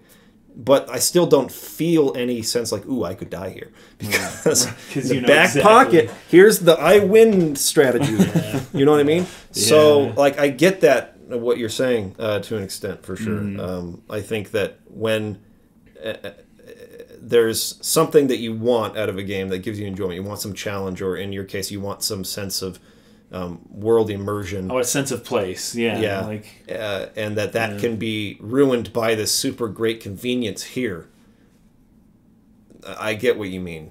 So, you know, kind of along with what we were talking about earlier, JRPGs, well, not JRPGs, RPGs are interesting in that they actually tend to be a little bit of genre mashups just from the very beginning. You have some adventuring, you've got turn-based stuff. There's very few RPGs that are strictly, purely the whole experience is the turn-based thing. A lot of old stuff was. But, and if you're playing like a tabletop, setting or whatever. But a lot of games, it's like you're adventuring, you're exploring, you're collecting. Like you're saying, why do people play Pokemon? There's a few reasons why. And when I think about Pokemon specifically, especially playing Pokemon Blue, like I hated, like I was just talking about, getting into these random encounters. At least in Pokemon, there's grass that you could or could not walk in until you get to a cave where you're forced to have random encounters all the time. But what I think about is, why do random encounters bother me? Because I don't really like them. Dragon Quest bothers me to some degree. I like when you can see them on the field map and like try to get away. Yeah, like Tails. Right? Yeah, exactly. Love that. But I keep coming back to the fact that the main reason I'm playing these games is not for the turn-based battle system aspect. Like, that may be like a small part of it, but I only want that in a certain dose. Yeah. Beyond that, I'm like, this is just not super great. I want to do more adventuring, and I feel like that kind of stuff allows you to dial in, so to speak, your percentage of like, I only want 10% random battles, and you can perfect your game recipe that way. The risk is that you could be under-leveled when you run into a boss, and then that's your problem. But then it's like, when you need to grind, you can turn it all the way up, like the percentage. Like you do two steps, and you just fight, and then it's like, okay, now I'm done with that. Yeah, now I can go fight the boss. It's just kind of interesting. I feel like in other games, I don't have a part of the game that like I only like borderline like this part. You know what I mean? If I could have this part out of it, I maybe would. I don't know. That's an interesting point, and I think that to an extent, I even maybe unconsciously feel that way about turn-based battle systems. Like, I like them, but I don't like them the same way that I like the story aspects of JRPGs, generally speaking. That's what I'm playing it for. And so, like a cutscene wouldn't initiate, and you're like, F another cutscene. Crap, another. Yeah, I mean, some games do that. Some like Persona 4 can get borderline where it's like, no, move on. That's true. I felt that way in Persona, not with cutscenes, but just with dialogue. That may be because the story itself just isn't grabbing you. Yeah. Because if it's a good story, you'd be invested. You might be like, tell me something more. But like I do feel that way in basically every turn-based RPG I've ever played. Towards the end of the game, I'm sick of the battle system. Yeah. I'm sick of fighting. I'm really sick of fighting. Just like, please let me get past this and freaking finish the game. So I think that there's some truth to that, and that's probably why I appreciated Bravely Default so much, because it was like I could pick and choose when to do the thing that I wasn't really there for. Anyways, I think that's just an interesting point. You could take chocolate chips out of your cookie and just eat the dough. I've considered doing that. That's like the best part of chocolate chip cookie, in my opinion. If I could just have that part, it's not a sugar cookie. Right? Man, the chocolate chips are the best part for me, man. Chocolate chips are good. That's why I eat chocolate chips. I'm not going to avoid I just like that. I don't know. But that's a good soft, point. If it's not hard, but it's soft. I just take the chocolate chips out and I'll eat those, and you just eat that. There we go. The melted chocolate chip part is what I want. We should do a playthrough game sometime where like one person does the part they like, and the other person does the part they like. Yeah. So like I sit there and I watch the cutscenes. The other person comes back in the room. They're like, "What's going on? This cutscene done yet? Just let me play the game." Screw this. That's funny. Oh man. Anyways, I like them. Kaysen doesn't necessarily like them. differing opinions on that statement. Yeah. That was a good one, Juan. That was a good one. Juan Soto. 3x speed. Are we going to go above 4x speed? That's the question. What's the upper limit on the how Oh, fast remember forward when we you can played get? Donkey Kong Country at 300% speed? Yeah. We could not have gone higher than 300. No. It feels like the gravity's too high. You just drop immediately. Let's just keep falling in the same pit. Maybe that's the limit, because that'd be 3x. So, I don't know. Imagine trying to play. Is it? Oh crap! Is it Xenogears that has those weird little platforming parts? Oh yeah. Inside the mech. Yes. Imagine playing that at 3x, dude. No. Drop. That would suck. Run back up there. Yeah. By the way, if you are interested in seeing our playthrough of Donkey Kong Country at 300% speed, it's on this channel. Go back about 3 years. It's at the beginning of the channel. Along with Contra, I Maybe 4 think, years, where 5 we years, control 4 years. different buttons from each other. Contra Does that one and work? no, I think Contra we just played normal. We did normal. We did a mix-up of controls on Mario? Mario, I think it was, where somebody was Someone was D-padded, somebody was Someone A was and B. jumping. Yeah. Oh, nice. Oh. Yeah, that's right, because the running is really hard to Yeah, coordinate. so it's like run, okay, jump now. Yeah. Oh my gosh. All right, thank you, Juan. Chocolate Rob wants to know about box art. Can you judge a game by its cover? What makes good box art? It's a pretty good question. This is good box art. This is pretty good box art. This is pretty good box art. This is So it shows you what the game is on the cover. I mean, you're this hero, this the mountains sets the scene for what the yeah. theme of this game is. Not Very just well. the story, but I mean, like what you do. It's about what are all these places. And I you want to can go there. find them. Yeah. That's what this evokes. Wonder where the gold Has is at. anyone found where this is in the game? Is this a real spot, or is this just? I think just it's made like up? plateau area-ish looking over because that's what the Oh, it looks the like it. distance Huh? looks like. It does look like it. It looks like it could be somewhere on the plateau. But. I'm gonna find it. I'm gonna go there tonight. So, yeah, I think Kaysen's hit the nail on the head with what I like in box art. Box art should tell me not just this is a hit video game with a cool character on the front. It should tell me something about what I should expect from the game. It should evoke, the art should evoke what the experience is like. That does it. I think that Secret of Mana's box art is great for that reason. Oh yes, It's very. probably my best favorite box art painting of all time. Yeah. Because it evokes a sense of what the game feels like. There is like this mystery and this just like epic kind of feeling to it. The characters look small in comparison to what's going on because they're around framed them. so low, and there's like all the trees. And, Eco box art is very similar. The characters are really little, and you know he's holding her hand and running with her through this large empty space. Like it evokes a sense of what the game experience feels like. Box art that I don't think is good. And by the way, if you haven't seen Mega 64's chin down, eyes up video game box art, it's like every single video game character is doing this on the box art. Chin down, eyes up. Or their back is turned and they got a weapon out to the side. oh Yep. yeah. That too. Like take But they're looking down the barrel of a gun. You know what I mean? Yeah. Like that is the like go-to generic default box art. Obviously, it works with whatever data they're pulling in. It's like we use this to sell a game. Yeah. I fine, whatever. That was a problem with Bioshock Infinite. People were pissed about the box art. Yeah, because it they're was- like, it makes it seem like Call of Duty or something. Yeah. And they came out and said, sorry guys, we have to do this. Yeah, Like, we have oh, to. crap. The numbers tell us we must do it. Yeah, that's funny. Because they're all concerned about the huge profit margins and stuff like that. But some of my favorite box art, like we were saying, Secret of Mana, and the Japanese version of Final Fantasy VI, where Terra is sitting in the mech, and you look at it, it's an Amano art, yeah. and you look out over the Spindly. distance, and you see like that balloon thing kind of floating up, a hot air balloon, and like the city, and like that's cool. Like that evokes like a truly unique sense of what this game is that you wouldn't get from a picture of Locke looking at the camera like this. You know what I mean? Yeah. Talking about Final Fantasies, I always have always loved. And this is borderline box art territory, but the logo for Final Fantasy VII with essentially the meteor and stuff. Oh, in the background. You can't always tell what that is right off the bat. You're like, this is crazy looking. What is that?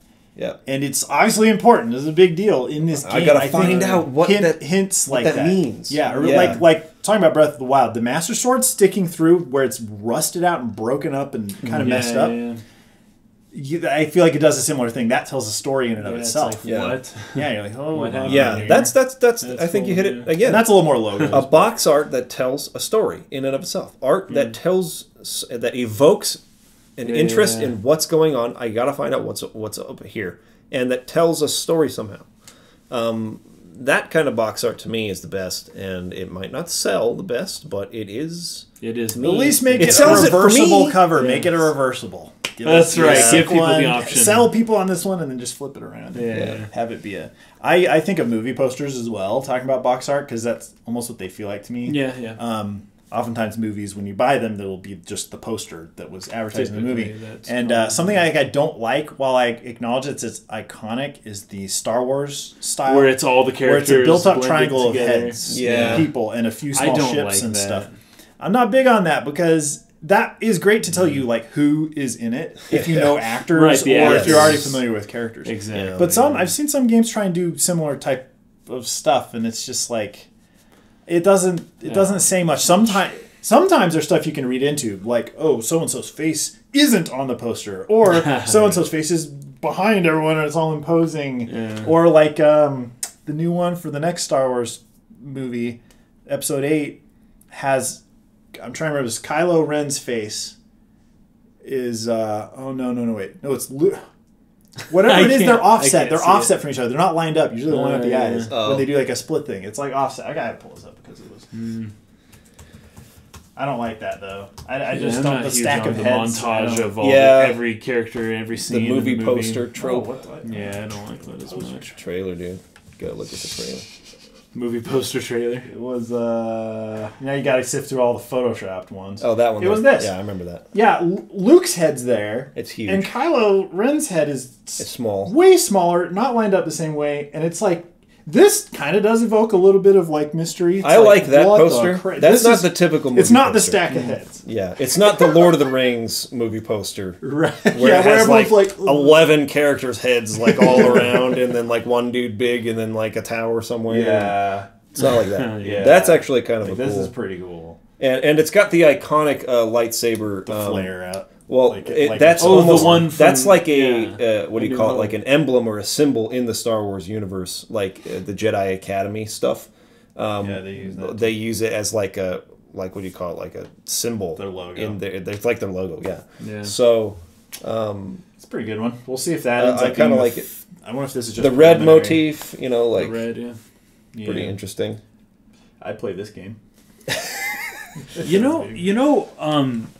Smart box art, not necessarily the best, and specifically like story wise and such, it's not the best box art, but it helps sell the game like crazy.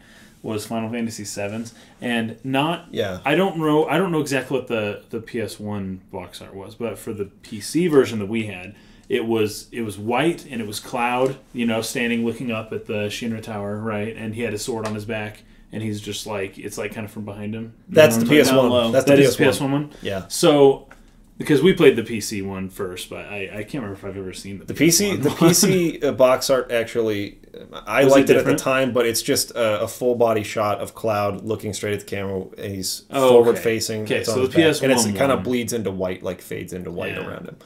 But so PS1, where it's from down low, behind, guy looking up at the Shinra building. Yeah, that's what I'm talking about. Holding a sword on his back.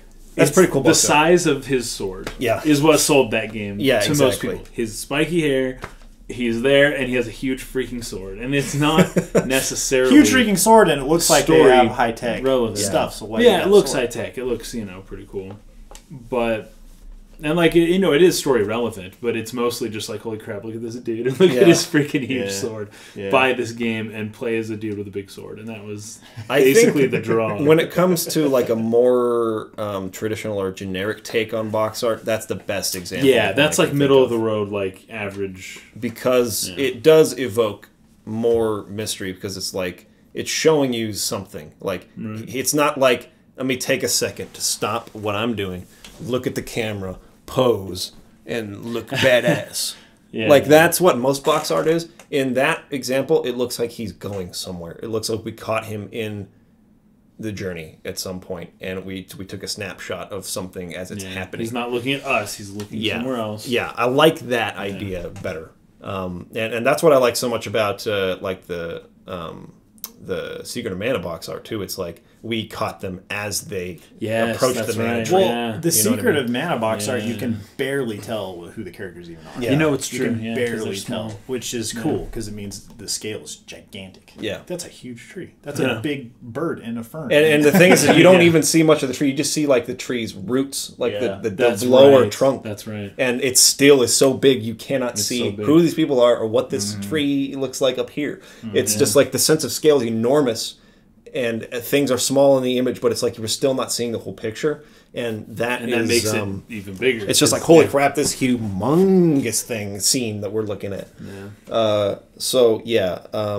like box art that captures a portion of the game in the action or amidst the journey, and we're seeing the characters in the midst of it more than just here's a cool character looking tough. I'm trying to think of examples of box art I don't like. Nothing's coming to mind immediately right now. A lot of the Assassin's Creed games are a character with a hood looking just tough. I mean, it's cool from the first one, but it just hasn't changed. Freaking like basically every shooter has like a character looking tough on the front. Even The Witcher 3. I know what I don't like. I know what I don't freaking like. Duke Nukem Forever. That game where the camera's down below. Yeah, and there's like a girl like holding on to like his belt, and he's got like his gun like in his crotch or something. His crotch, and he's smoking his cigar, looking down, and it's like, I don't know. I'm not. That's. But you also don't like Duke Nukem. I don't like Duke Nukem. It probably is very representative of that game, but I don't. I'm not into that. Even like The Witcher 3 is just like a close shot of Geralt's face, tough looking guy. Yeah. It's just like, I get it. He at least has pretty cool looking eyes. You get a good look at his eyes. He does. Like, what the crap? Just like a white background. White background, dude, albino looking, white haired dude, looking tough on the front. I mean, it's still like well composed and everything like that. And, like, but it looks more like a model photo shoot as opposed to like a scene from the game. Yeah. Like, if they had something like that for The Witcher, I mean, that would have been awesome. So I know from what I remember seeing of Skyrim's box art, nobody bought this game as a physical anything for the most part. No, I can't. No, people played on console. Was like just it was just the logo, and it looked like a book. Yeah. It looked like that's kind of cool. I like Which is cool. I wonder what they're... Because they didn't feel like they needed to show like a dude with a thing sticking down or a face right up in there. I wonder what their marketing department said. I guess they could have done like a dragon or something, but I mean, the main character is subject to. Well, they used it in the marketing though. They used that the silhouetted backlit. They used the default. Actually, armor sets that don't go together. Parts of it are heavy armor. Parts of it are light armor. Yeah, you wouldn't get any set bonuses.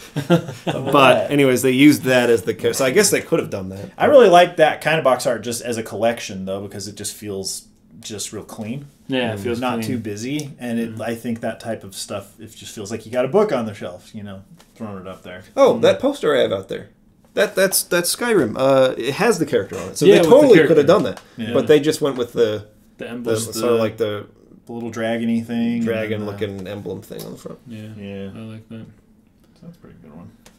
One of the reasons why, and we do this a lot on YouTube, but one of the reasons why people do tend to use faces is because the human gaze is drawn to faces. Yeah. So you're seeing a bunch of stuff, and then there's a face. You'll hop between faces, so you'll notice people always put. YouTube tells people YouTube put faces thumbnails. If you walk into a store, say a GameStop or something, and you're looking at all the boxes on the wall, and you're there, I'm just looking for what looks interesting to me. Yeah, I think those will pop out. Generally, psychology tells us they'll look more towards faces than they will towards a scene. And it makes sense because it's like this dude's looking at me.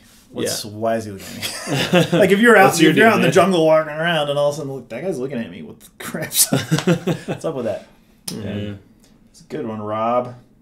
Okay, number 6, we got Galeus. If Square were to announce Final Fantasy XVI as a 2D sprite-based game similar to Final Fantasy 1 through 6, but of course with a much larger budget, could it sell in the modern age? It's kind of like what we were talking about. Yeah, because Mike brought up like Persona 5 and how it actually has sold quite well. But if that were a 2D game, 2D though. If it were 2D, if that were a 2D sprite-based game, People, I just don't. I have one big question.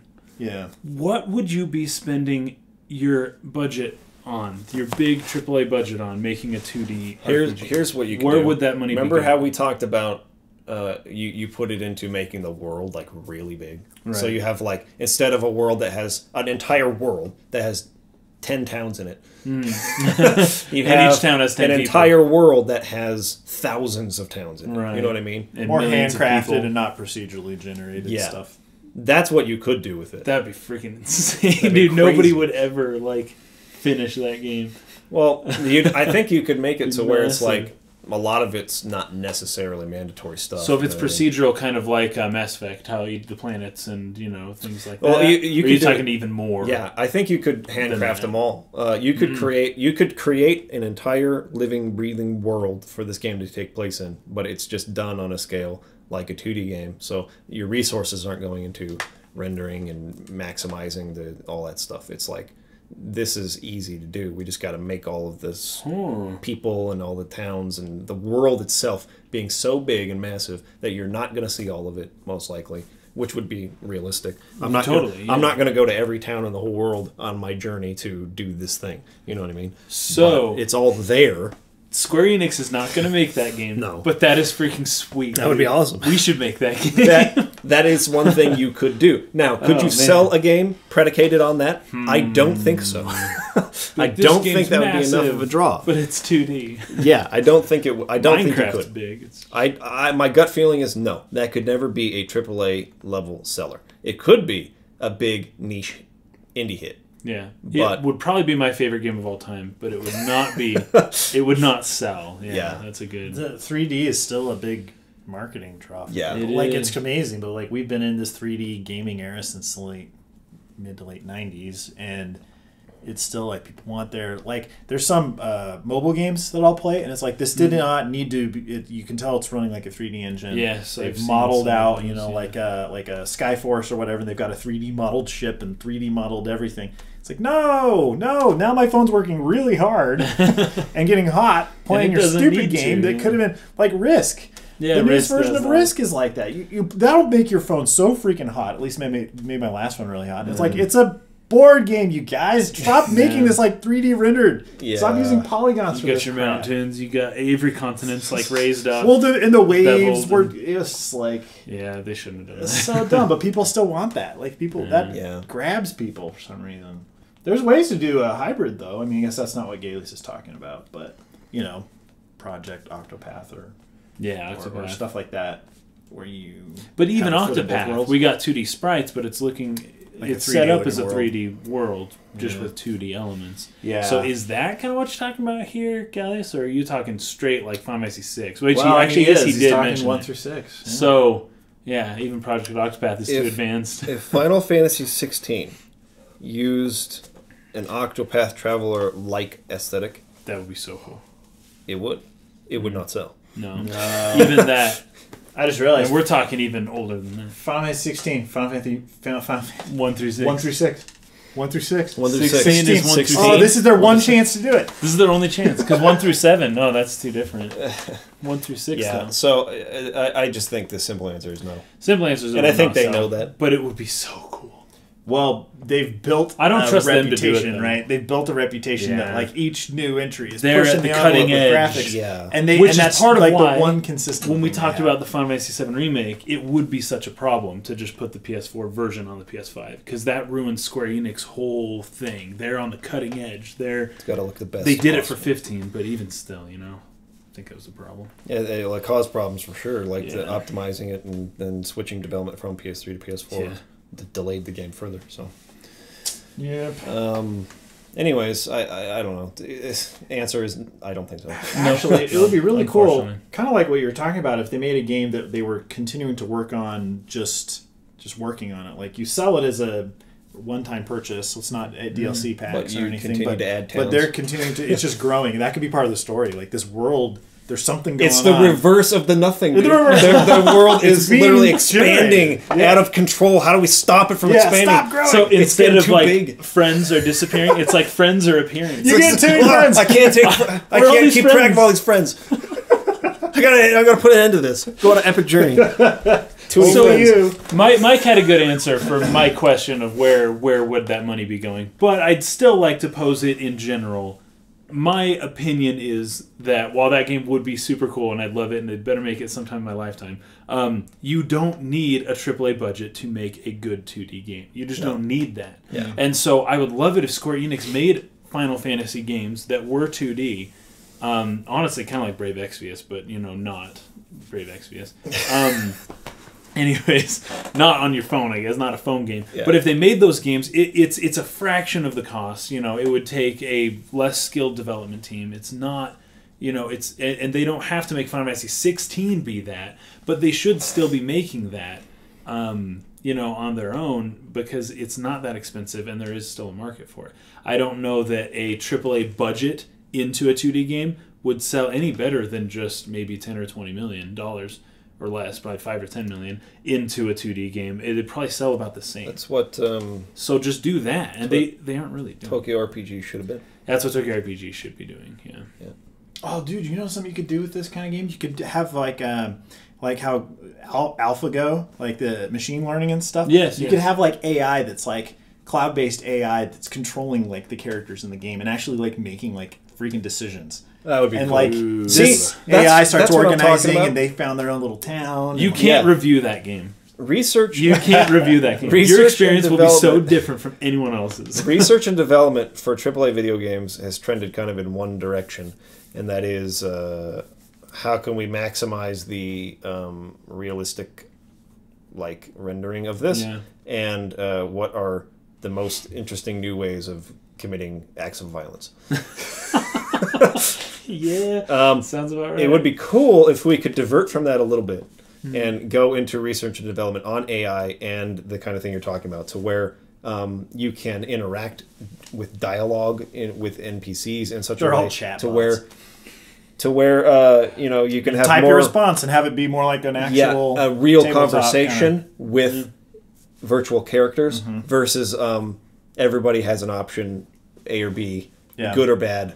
What do you want to be? You know what I mean? If we could take our research and development in that direction to make that more interesting, that's what I want to see gaming go. That's where that's where I'm primarily interested in seeing gaming go now. Something actually new. I have killed things in so many cool ways at this point that I'm satisfied. We have found enough cool ways of killing things. Right. Let's find out cool ways of interacting with virtual characters. Oh, you could totally do you can make this 2D sprite based, but it could be an AR game. It could be like Final Fantasy Go, and you physically have to travel across the real world to get to different cities, and then there's like quests there and crap like that. Dude, that'd be sick. That would be sick. Final Fantasy Go, dude. Like, you gotta go over here, and then there's a monster on the lake. You have to like rent a boat and go out, and it's like, hey, that's no true. lake, You monsters actually here. have to go fight it. Dude, all of a sudden this like ferry business out on the lake will be like so confused as there's sudden influx in business. That's kind of like DLC though, right? You got to pay to go do this thing, but you're not paying the game company. Dollars. You got to pay like a boat company. Yeah. Oh man. Anyways, that sounds like a rich person game. It does. You got to go to Iceland and capture. Well, Pokemon Go. If you want all the Pokemon, you've got to go to like that's all true. different You've got to continents. go to Europe. Yeah. There's like an exclusive one for each one. It's like that's true. Fetch. To date, AI in video games has been mimicking things that you think this thing's thinking, but really they've found shortcuts. So there's only so many. It's not actual AI. Like Shigeru Miyamoto had a interview recently where he was talking about like when voice recognition is implemented in games, like they've done on the DS and stuff before. It's just wired for very specific phrases. It's not actually doing what the cloud-based stuff's doing, where it's like, what did they say? And but it makes you think. They can trick you. That's video games. That's how they because you don't know its limits. Yeah, all the little tricks and stuff. Yeah. So if they could work beyond that, but that takes cloud-based solutions, and that means always-on connections, which is another issue that people hate. But I think that stuff's fine if you can justify it. If you can be like, we could not do this otherwise. Not like SimCity, where It was a DRM approach. Isn't this great? You always have to be online. They basically said that. Yeah. Reason. Isn't it great? That's literally what they said. Isn't it great that you have to always be on the internet? They pitched it as like a feature. It made no sense. So stupid. Gosh. This is so awesome, guys. Guess what? You have to be on the internet to play. We thought of this great idea. It's stupidity. I think the answer here is they could do something, but it would never be a mainline. Never be mainline. No, and it doesn't need to be AAA budget either. So as long as they're not going for those things, they're not going for mainline, and they're not putting that much money into it, it's something they absolutely should be doing. I love demakes though. Like demakes are sweet. Like yeah, take Final Fantasy VII. Dude, I would if they did a demake of Final Fantasy 15, I would be all over that game. I would freaking be playing that game. Like, Didn't right they do now. those cuts? Someone was it Square Enix? Somebody did like cutscenes. They did the pixel art. I remember they designed Noctis and all those dudes. Somebody did the whole like Final Fantasy VII battle system, but with Final Fantasy someone 15. did that one. Yeah, and I believe he's a viewer actually commented. Oh really? Yeah, it's sick. It's like Cinema 4D something or other was his name. Oh dude, what's up? We watched your video. Didn't Square Enix make it was like when Lightning Returns came out or something? Yeah, they did a whole like the story so far kind of thing, but with 2D. It looked like pixel art that looked like SNES. In that sense, Final Fantasy 15 did have that side-scrolling. Your father, the King's Tale. King's Tale. Yeah, I mean they did something like kind that. of like, but a straight up demake, just like crank those graphics down all the way and give me that game because boil it down to its most basic form, and I'd love to play it. Oh my gosh! All right, get on Gaily. Dragon Quest 11 demake looks so cool. All right.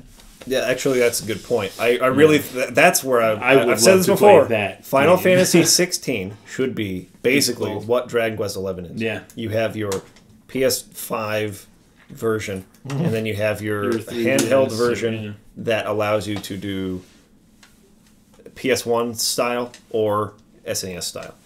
Choose one or the other kind of demake you like. That would be so sick, man. Or the new one. That is what they have to do. And for Final Fantasy 16. They have to do it. They should do it. Fetching have to do it. Yeah. They should be doing that with Final Fantasy VII Remake, to be honest. But they should. Oh, dang, yeah. So do a remake and a demake like simultaneously. That'd be crazy to have like turn-based on the bottom, but at the top you're like fetching this guy. And it's like trying to do the same thing. Oh, that's so funny. Last topic. Paul Sampson wants our thoughts on the Final Fantasy 15 poll that came out. Yeah. Landon had some interesting thoughts. Oh, yeah. Well, I've seen a lot of people complain. I've only seen people complaining about this. But that's probably because people only ever complain about things on Twitter. No one's like, this was wonderful. It's like, man, this is so sick. Very rarely do you see that. Everyone just complains about crap. And the only times that happens is when J.K. Rowling comes out and calls another one of her characters, like, changes something. Oh, changes her story. Makes them gay or something. Everyone gets really happy. So, Final Fantasy 15, for the poll, you can only choose one thing, right? Which is, there's different voting systems out there, right? It's better than the vote once a day type crap that some people try to do. Yeah. But you so that shows they're legitimately looking for specific data. They're not. Yeah. Yeah. But since you can only choose one thing, no one will ever know what anyone's second choice was. And they're making multiple of these, right? Well, so I've seen people mad they thought they weren't. Because there's a list of, like, I want to say 15 different things. Yeah, it's a lot. Pieces of content that could potentially be done. Right. So a bunch of them are story content. Arden DLC, Arden's past, his story, which is like #1 for me. Holy crap, everyone's going to vote for that. If you put that on the list, it's like you might have a poll. Everyone's going to vote for that. I know, but they have. Then you won't know the other ones. They have another one that's like what happened during Noctis' disappearance. One, World of Ruin. Like that's another big. That's a conflicting because it's like, yeah, I would love World of Ruin content. That was a big part of the game that I felt was like missing from it. But Arden is definitely a higher priority for me, but I can't indicate to them that my second priority would be World of Ruin, not like any of the other things. Because the way it's worded is it says items. It's plural, that they're looking for more than one thing to potentially make out of this list of 15 things. But I can't indicate what my second choice would be. Yeah. So if I say Arden, it's like, yes, that's my priority, but what if everyone chooses Arden? I don't want Arden and an Ariana playable character. Yeah. I want Arden and World of Ruin. Yeah. or if you're the person who's like, oh, I want Iris as a playable character for sure, and I want something else, you can't indicate that. Yeah. And I think that the poll is not the best way of finding out the number, more than one thing people want the most. If there's not just one option, like if those things were all running for president and there can only be one president, then fine. Although there are other voting systems where you can vote on your second and third, and it makes sense because, anyways, I wish they had done this here. At least maybe give people their top 3 or something. Yeah. I think they would get more useful data that way. Because the other problem is that they put so many things on it that everyone wants. Everyone wants Iris as a playable character. Everyone wants Lunafreya as a playable character. Right. Everyone wants to know what the freak is Cor Leonis. Like, who is this guy? Yeah. Everyone wants to know that. But they also really want an Arden DLC, and they really want World of Ruin. You're going to make me choose between all these things that everyone thinks. That's basically what it is. Yeah. Choose 14 things you don't want. Or that you would be okay. Most okay with not. Yeah. It's just it's tough to say. The tricky thing is a lot of those things felt like things that would, and it's like it's too late now. But a lot of those things feel like they would have maybe contributed to a more complete experience. Or something, right? That's the problem. And it's sad that they're on here on the chopping block. It's like, do you want? Hey, these things are all at risk of not getting in there, included at any point. And so what's weird about this to me is that it shows a lack of like authorship or auteurship. Like, who's making this game? Yeah. Right? Who's making this game? Well, that should come down in movies. It would come down to the director ultimately, or in game development's a little different. But I feel like it should come down to Tabata. Yeah. He should make a freaking decision. Right. It's his funny own because decision. He was so different from Nomura. Like, when he came on, like, it was very refreshing. It was very nice to see someone who's so open to fans, who put out all these polls and put out demos and all this stuff. Yeah. It was cool. But I think we're seeing that is so much... He's a little too extreme in that regard. He's a little too... He cares too much about what others think, whereas Nomura didn't care enough. But he is too far in that direction where he's like, okay, guys... Tell me what you want, and then I'll do it. And it's like, no, wait, you make this game. Don't freaking have me. I don't want to make this game. It feels like a lack of vision. Which of these would work best in the story? You make that call. It feels like a PR manager who is trying to create a piece of art. It's like, I don't know how to do that. What do you guys think I should do? He's good at managing all the people involved. He's very good at managing it. Like, get this done by this date. Get this done by this date. You're in charge of this. You're in charge of that. Let's keep the morale high. Everybody has a say. We'll make everyone feel good. Well, that's the whole thing. Everyone has a say. That's his whole mantra. But it worked in the employee a setting, lack of artistry in himself. He is not an artist. No. I get the sense from this way of approaching making a game. It feels like it seems a little bit like because he inherited this, maybe he feels differently about it. Ownership, but like it's like that whole joke that a camel is a horse designed by committee, right? Like when you have this kind of committee approach, you can lose vision of like what the point even is, right? And what is the point? I don't know. I feel like at this point they should be prioritizing the story content because of their reputation. To complete the parts that players felt like were missing.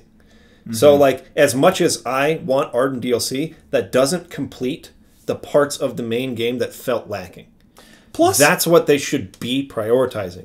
Yeah. But putting out there, hey, we could go tell a totally different story from way in the past, and everyone's like, I loved that character, I'd love that, please give it to me. It doesn't help fix whatever problems that or criticisms people had with the main game. Yeah. And if I were in charge, that's what I would be approaching as a primary point of fixing that stuff. Yeah. So it's too bad because some of the things I feel like making Aranea a playable character would actually be one of the easiest things to do on that list. That's the thing. Yeah, some of they're not congruent in terms of the amount of work the effort it would take to do those things. Yeah. Instead, it's like, oh, here's a list of things. This one would take like 2 minutes to implement. This one would take 5 years. But they're being given equal weight. Yeah. And it's because you can only vote once. And it's really strange that they're doing that. Yeah. They didn't categorize it as, okay, now vote for which mode you want. Now vote for which character. Now vote for which story content. That's true. They were like, no, all of it together. But it's like, these don't take the same amount of effort to implement. I don't know that they should be. Yeah, that's kind of weird. I wonder if they want sales numbers. They want to be like, oh, a lot of people said they would buy this, so we're safe making that. If we make that, then we don't people will buy it. Yeah. That's a good point. That's the corporate way of looking at it. It just feels wacky. It feels like it's weird. Who's making this game? Like who's in charge there? Like what the heck? But I feel like they should have just given people like a very small handful of options, like really solid options, like 3. Yeah. You know, I kind of found that when I was doing polls for like First Look, back when I used to do First Look where people would vote every week.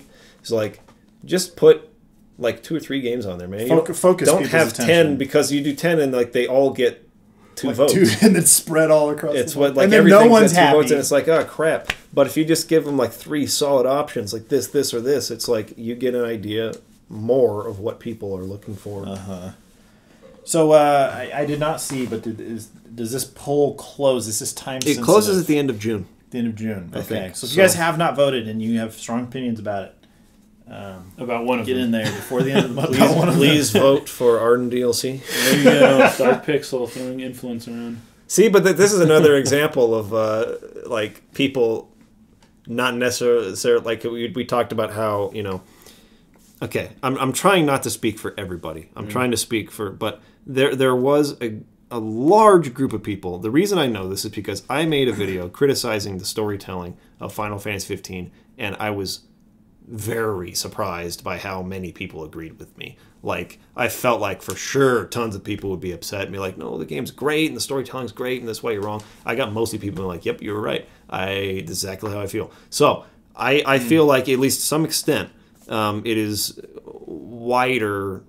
widely accepted that the storytelling was not as strong as it could have been. It did not hit its potential. It's not saying it's horrible. It just didn't hit its potential. So, that being known and that many people feeling that way about things like World of Ruin needs to be fleshed out. This character's background needs to be fleshed out. If those are the things people need to World of complete Ruin the would story, take so much longer than making Aranea playable. Yes. Right. Jeez. Knowing this and having so many people Seriously. feel the same way, they put Arden DLC on that list. And I, against everything I stand for in terms of my criticism of that game, will vote for that. That's not a good idea on their part. Because part of the reason why I want to do that is because the story didn't satisfy me the way I wanted to, and I was really interested in this. Try this story instead. Yeah. You know what I mean? But really, just grasping at whatever I feel like they should try to complete the experience in some way, and I don't think Arden DLC is necessary to do that. But against my better judgment, even though knowing that, I would still vote for that. That is, I think, one problem with the way that this poll is structured. Yeah. So, I want to make sure people understand, like, doing this type of thing is not a bad idea. However, the extent to which they've done it, and most of the stuff I feel like should be constrained to, like, focus groups that you have. Yes. Where you I don't know, it can be more in-depth that way, I feel like. Make sure you've got a good cross-section of people that represent who plays your games, instead of just throwing it out to everybody and making it so public, because every company does that, but you don't sit there like we keep bringing up, like, Pixar doing that. Arden's DLC, like, maybe it's not that cool of a story. Like, that's true. We don't. We don't. But if they had focus groups and could sit down with people and show them something, then it's like, oh, never mind. Arden's not as like, well, that ruins his character. Let's do something else. You know. Right. Yeah, it's true. You can go more in depth with that and keep people on signing NDAs or whatever. Yeah, exactly. Because you know who they are. But anyways. Yeah. Here's one more thought on that though. I totally forgot what it was. This was super important. We've each like gone through this at some point in the podcast. Forgot something. Yeah. So okay, so the poll. You want to talk about focus groups or anything? No, yes. Arden DLC and story. Oh yeah, was this not all stuff that they said was going to be in the game anyways, without having to be voted on? They announced a multiplayer mode and Luna Freya playable. Now Luna Freya is on this list of things to vote for. So that means if she doesn't get enough votes, are they going to do it anyways? They just... That's the question. Or maybe she won't. She may not get enough votes because people think oh, she's already been announced, so we're not going to vote for that. But then she could get axed because not enough people voted for it. You know what I'm saying? Like, there's just so many problems with the way they're doing the survey. But a lot of the stuff that's on the list that is potentially not going to show up if people don't vote for it is stuff that they've already said that they're going to do, right? That's weird that they would include that. Like, hey, vote on this thing that we already told you is going to be in the game, and we're saying here if it doesn't get enough votes, we're not going to do it. That's yeah, strange. I think particularly the things that they said or that they announced that they were going to do. Luna Freya as a playable character was one of them. Maybe I'm mistaken, but I remember them saying that was one of the things, and that that was kind of tied to, maybe not tied to, but it was in the same announcement as when they were talking about there will be some kind of multiplayer mode in this. I've not heard anything about that since then. Right now, they're kind of all focused on the individual story content. Some of these things. But yeah, story content. Arden's past, Luna Freya's activities, Kor's activities, Line of Lucius. That sounds pretty interesting. Ifrit's betrayal. Holy crap! Ifrit's. I guess that was before Arden's past. Okay. World of Ruin, Noctis Disappearance. Like, I would say five of those. Five of those really? Sound like they could really enrich this game, and I got to pick one. Yeah. Like. Freaking and everyone's gonna pick the line same one, line of Lucius. Yeah. Holy fetch, that sounds sick. Arden's Past obviously sounds sick. Luna Freya's activities, whatever. They sort of showed us that, at least the important bits. Yeah, I'd be okay without that, I guess. Kor's activities, don't care about Kor. Kor is totally inconsequential character in the story. Ifrit's betrayal, sick. Yeah, would love to see that. World of Ruin obviously needs to be there. Noctis's disappearance. I'm guessing when he went in the crystal. You're gonna tell me about towards the end what he did inside the crystal. Just chilling out. He played that feels that feels like that should be tied in with World of Ruin. To be honest, totally. Like that should be part of the same thing, unless they're talking about another kind of disappearance from some other place. Anyways, then playable character Kor, playable character Aranea, playable character Iris, playable character Luna Freya, playable character Gentiana. That's kind of weird. That's spoilers. That doesn't make sense. That is Shiva. That is Shiva. Why? That doesn't make sense. Additional mode, hard difficulty. Yes, please. I would love that. I would love that. The game was too easy for me. I want a hard difficulty, but I can't choose that because I have to choose Arden's Past. And then upgrades to the armature abilities and the stat changing magic. So those don't all carry equal weight. They really who's going to vote for that? Do that. Who's going to vote for that? Yeah, over all the story content. No one's going to vote for that. Yeah, there is at least 3 of those story content that should be like we have to do this. Yeah. In order to make the game feel better. World of Ruin, I would say. Let's see. Probably Luna Freya's activities, to be honest. And even though I wouldn't vote for that, but because it's more relevant to the story. Okay, so 2 of those. 2 of those should be default. Line of Lucius would probably be. Line of Lucius would be sick. Extra content. Arden's Past would be sick. Extra content. It would have to be like post game stuff, though, right? Yeah. Ifrit's betrayal would be sick stuff.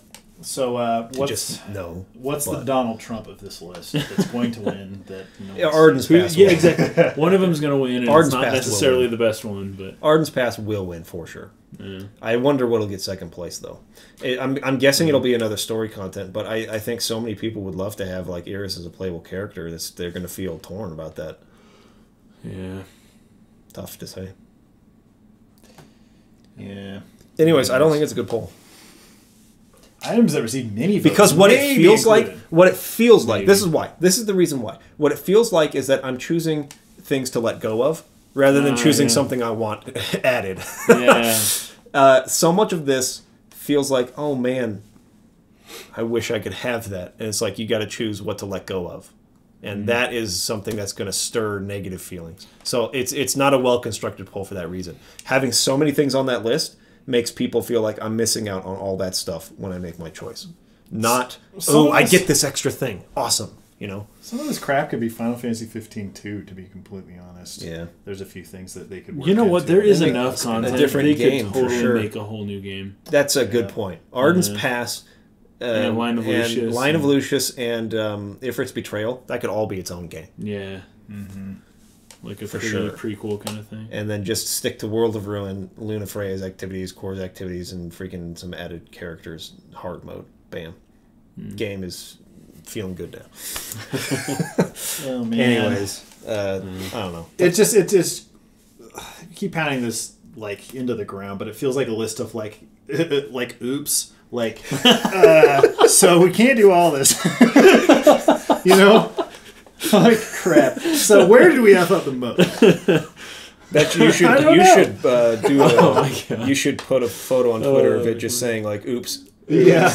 Like reword this. Which one did you guys want again? Question mark. Whoopsie daisy, we forgot. Which Well, boy, is my face Final red. Fantasy VII Remake, they're telling me, is more important now. So which one of these should we do? You know what? This might lend to what you were saying before about how the Final Fantasy 15 team is ready to do other things now. And maybe a lot of this DLC that they were going to do is now being axed in favor of, okay, now we need people to do Final Fantasy 7.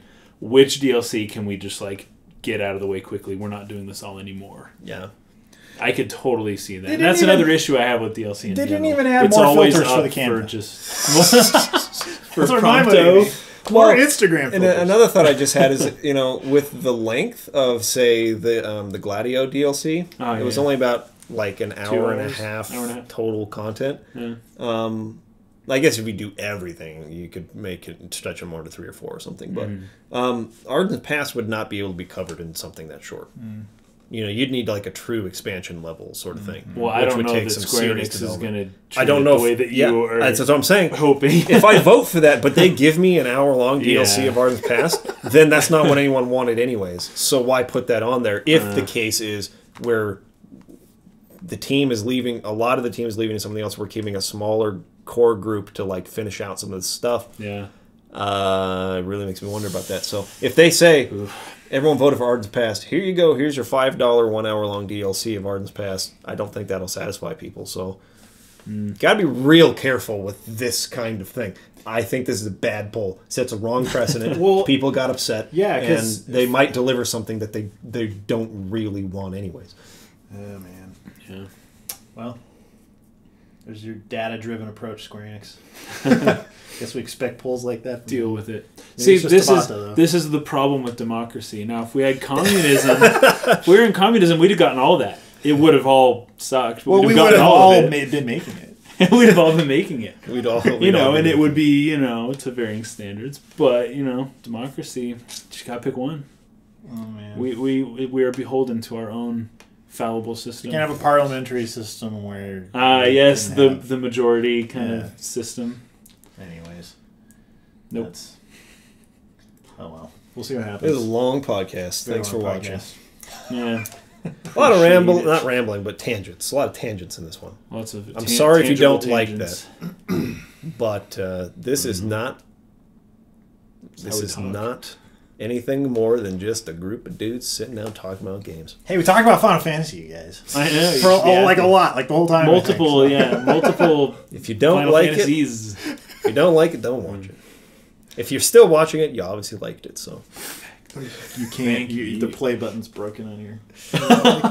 Like, You you can't get a tab to stop. The tab it. won't close, and then you're trying to shut down your computer, but it's like Chrome is still open. You can't shut down, and you're like, no, fetch. I hate this podcast so much. I'm willing to risk messing up my registry in There you order to go. freaking get it to stop. Just unplug it, dude. Unplug it. Anyways. Thanks for watching. Yeah, appreciate it, guys. If you're listening to this audio only, check us out on YouTube at Dark Pixel Gaming. We got a new review went up on Monday. Yeah. Final Fantasy Tactics. Nice tactics, guys. If you like that game, check it out. If you don't like that game, tell me why you think I am wrong. Not too many people doing that so far. People mostly like it. Yeah. This is one of the games. It's like for a Final Fantasy game, it is still like relatively niche, right? Yeah. Like a lot of the Final Fantasy heads have not actually played Tactics. Only like the real, The people are super into it. hardcore people have played it. Yeah. In any case, if you want to see our filmmaking channel, that's Dark Pixel. A video will be going up in June, late June. In June is what they're saying. That's what they're saying. Do they want us to do anything else on that, or are we good? Haven't heard a thing. Haven't heard a word. No. I still am going to add some breathing to it. So. Good. It needs some breathing sounds for the character. It needs that. It needs that. But yeah, maybe I should do a Final Fantasy 15 level. Maybe it should be louder than everything in the whole scene. Like the Ifrit while he's running through the woods. Or like the 10 years later one. Yeah. Nice. Well, even when he's getting sucked into the crystal too, Arden's trying to explain all this important stuff, and I cannot hear what he's saying because freaking Noctis is, and he's like explains an extremely important thing about like the history of his character, his origins, and how he's finally taking revenge after all this time. Why wasn't that on the poll? So you can hear. It should have been a poll option. Shut up, man. Rebalance audio of original game. My favorite character in this game is speaking. It is his time. Shut the fetch up. He has the podium. He has the mic. This is why the back before voice acting, that was way better. You just read. Nothing's messing you up. You're not missing anything. If there were like huge text coming in front of everything, it's all shaking and like taking up the whole screen. That's like the equivalent of what this is. Yeah, that's what's pretty much. Anyway. Okay, we got to stop now. Thanks for watching. See you again. One more soon. tangent for y'all. Have a great week. Goodbye. Later.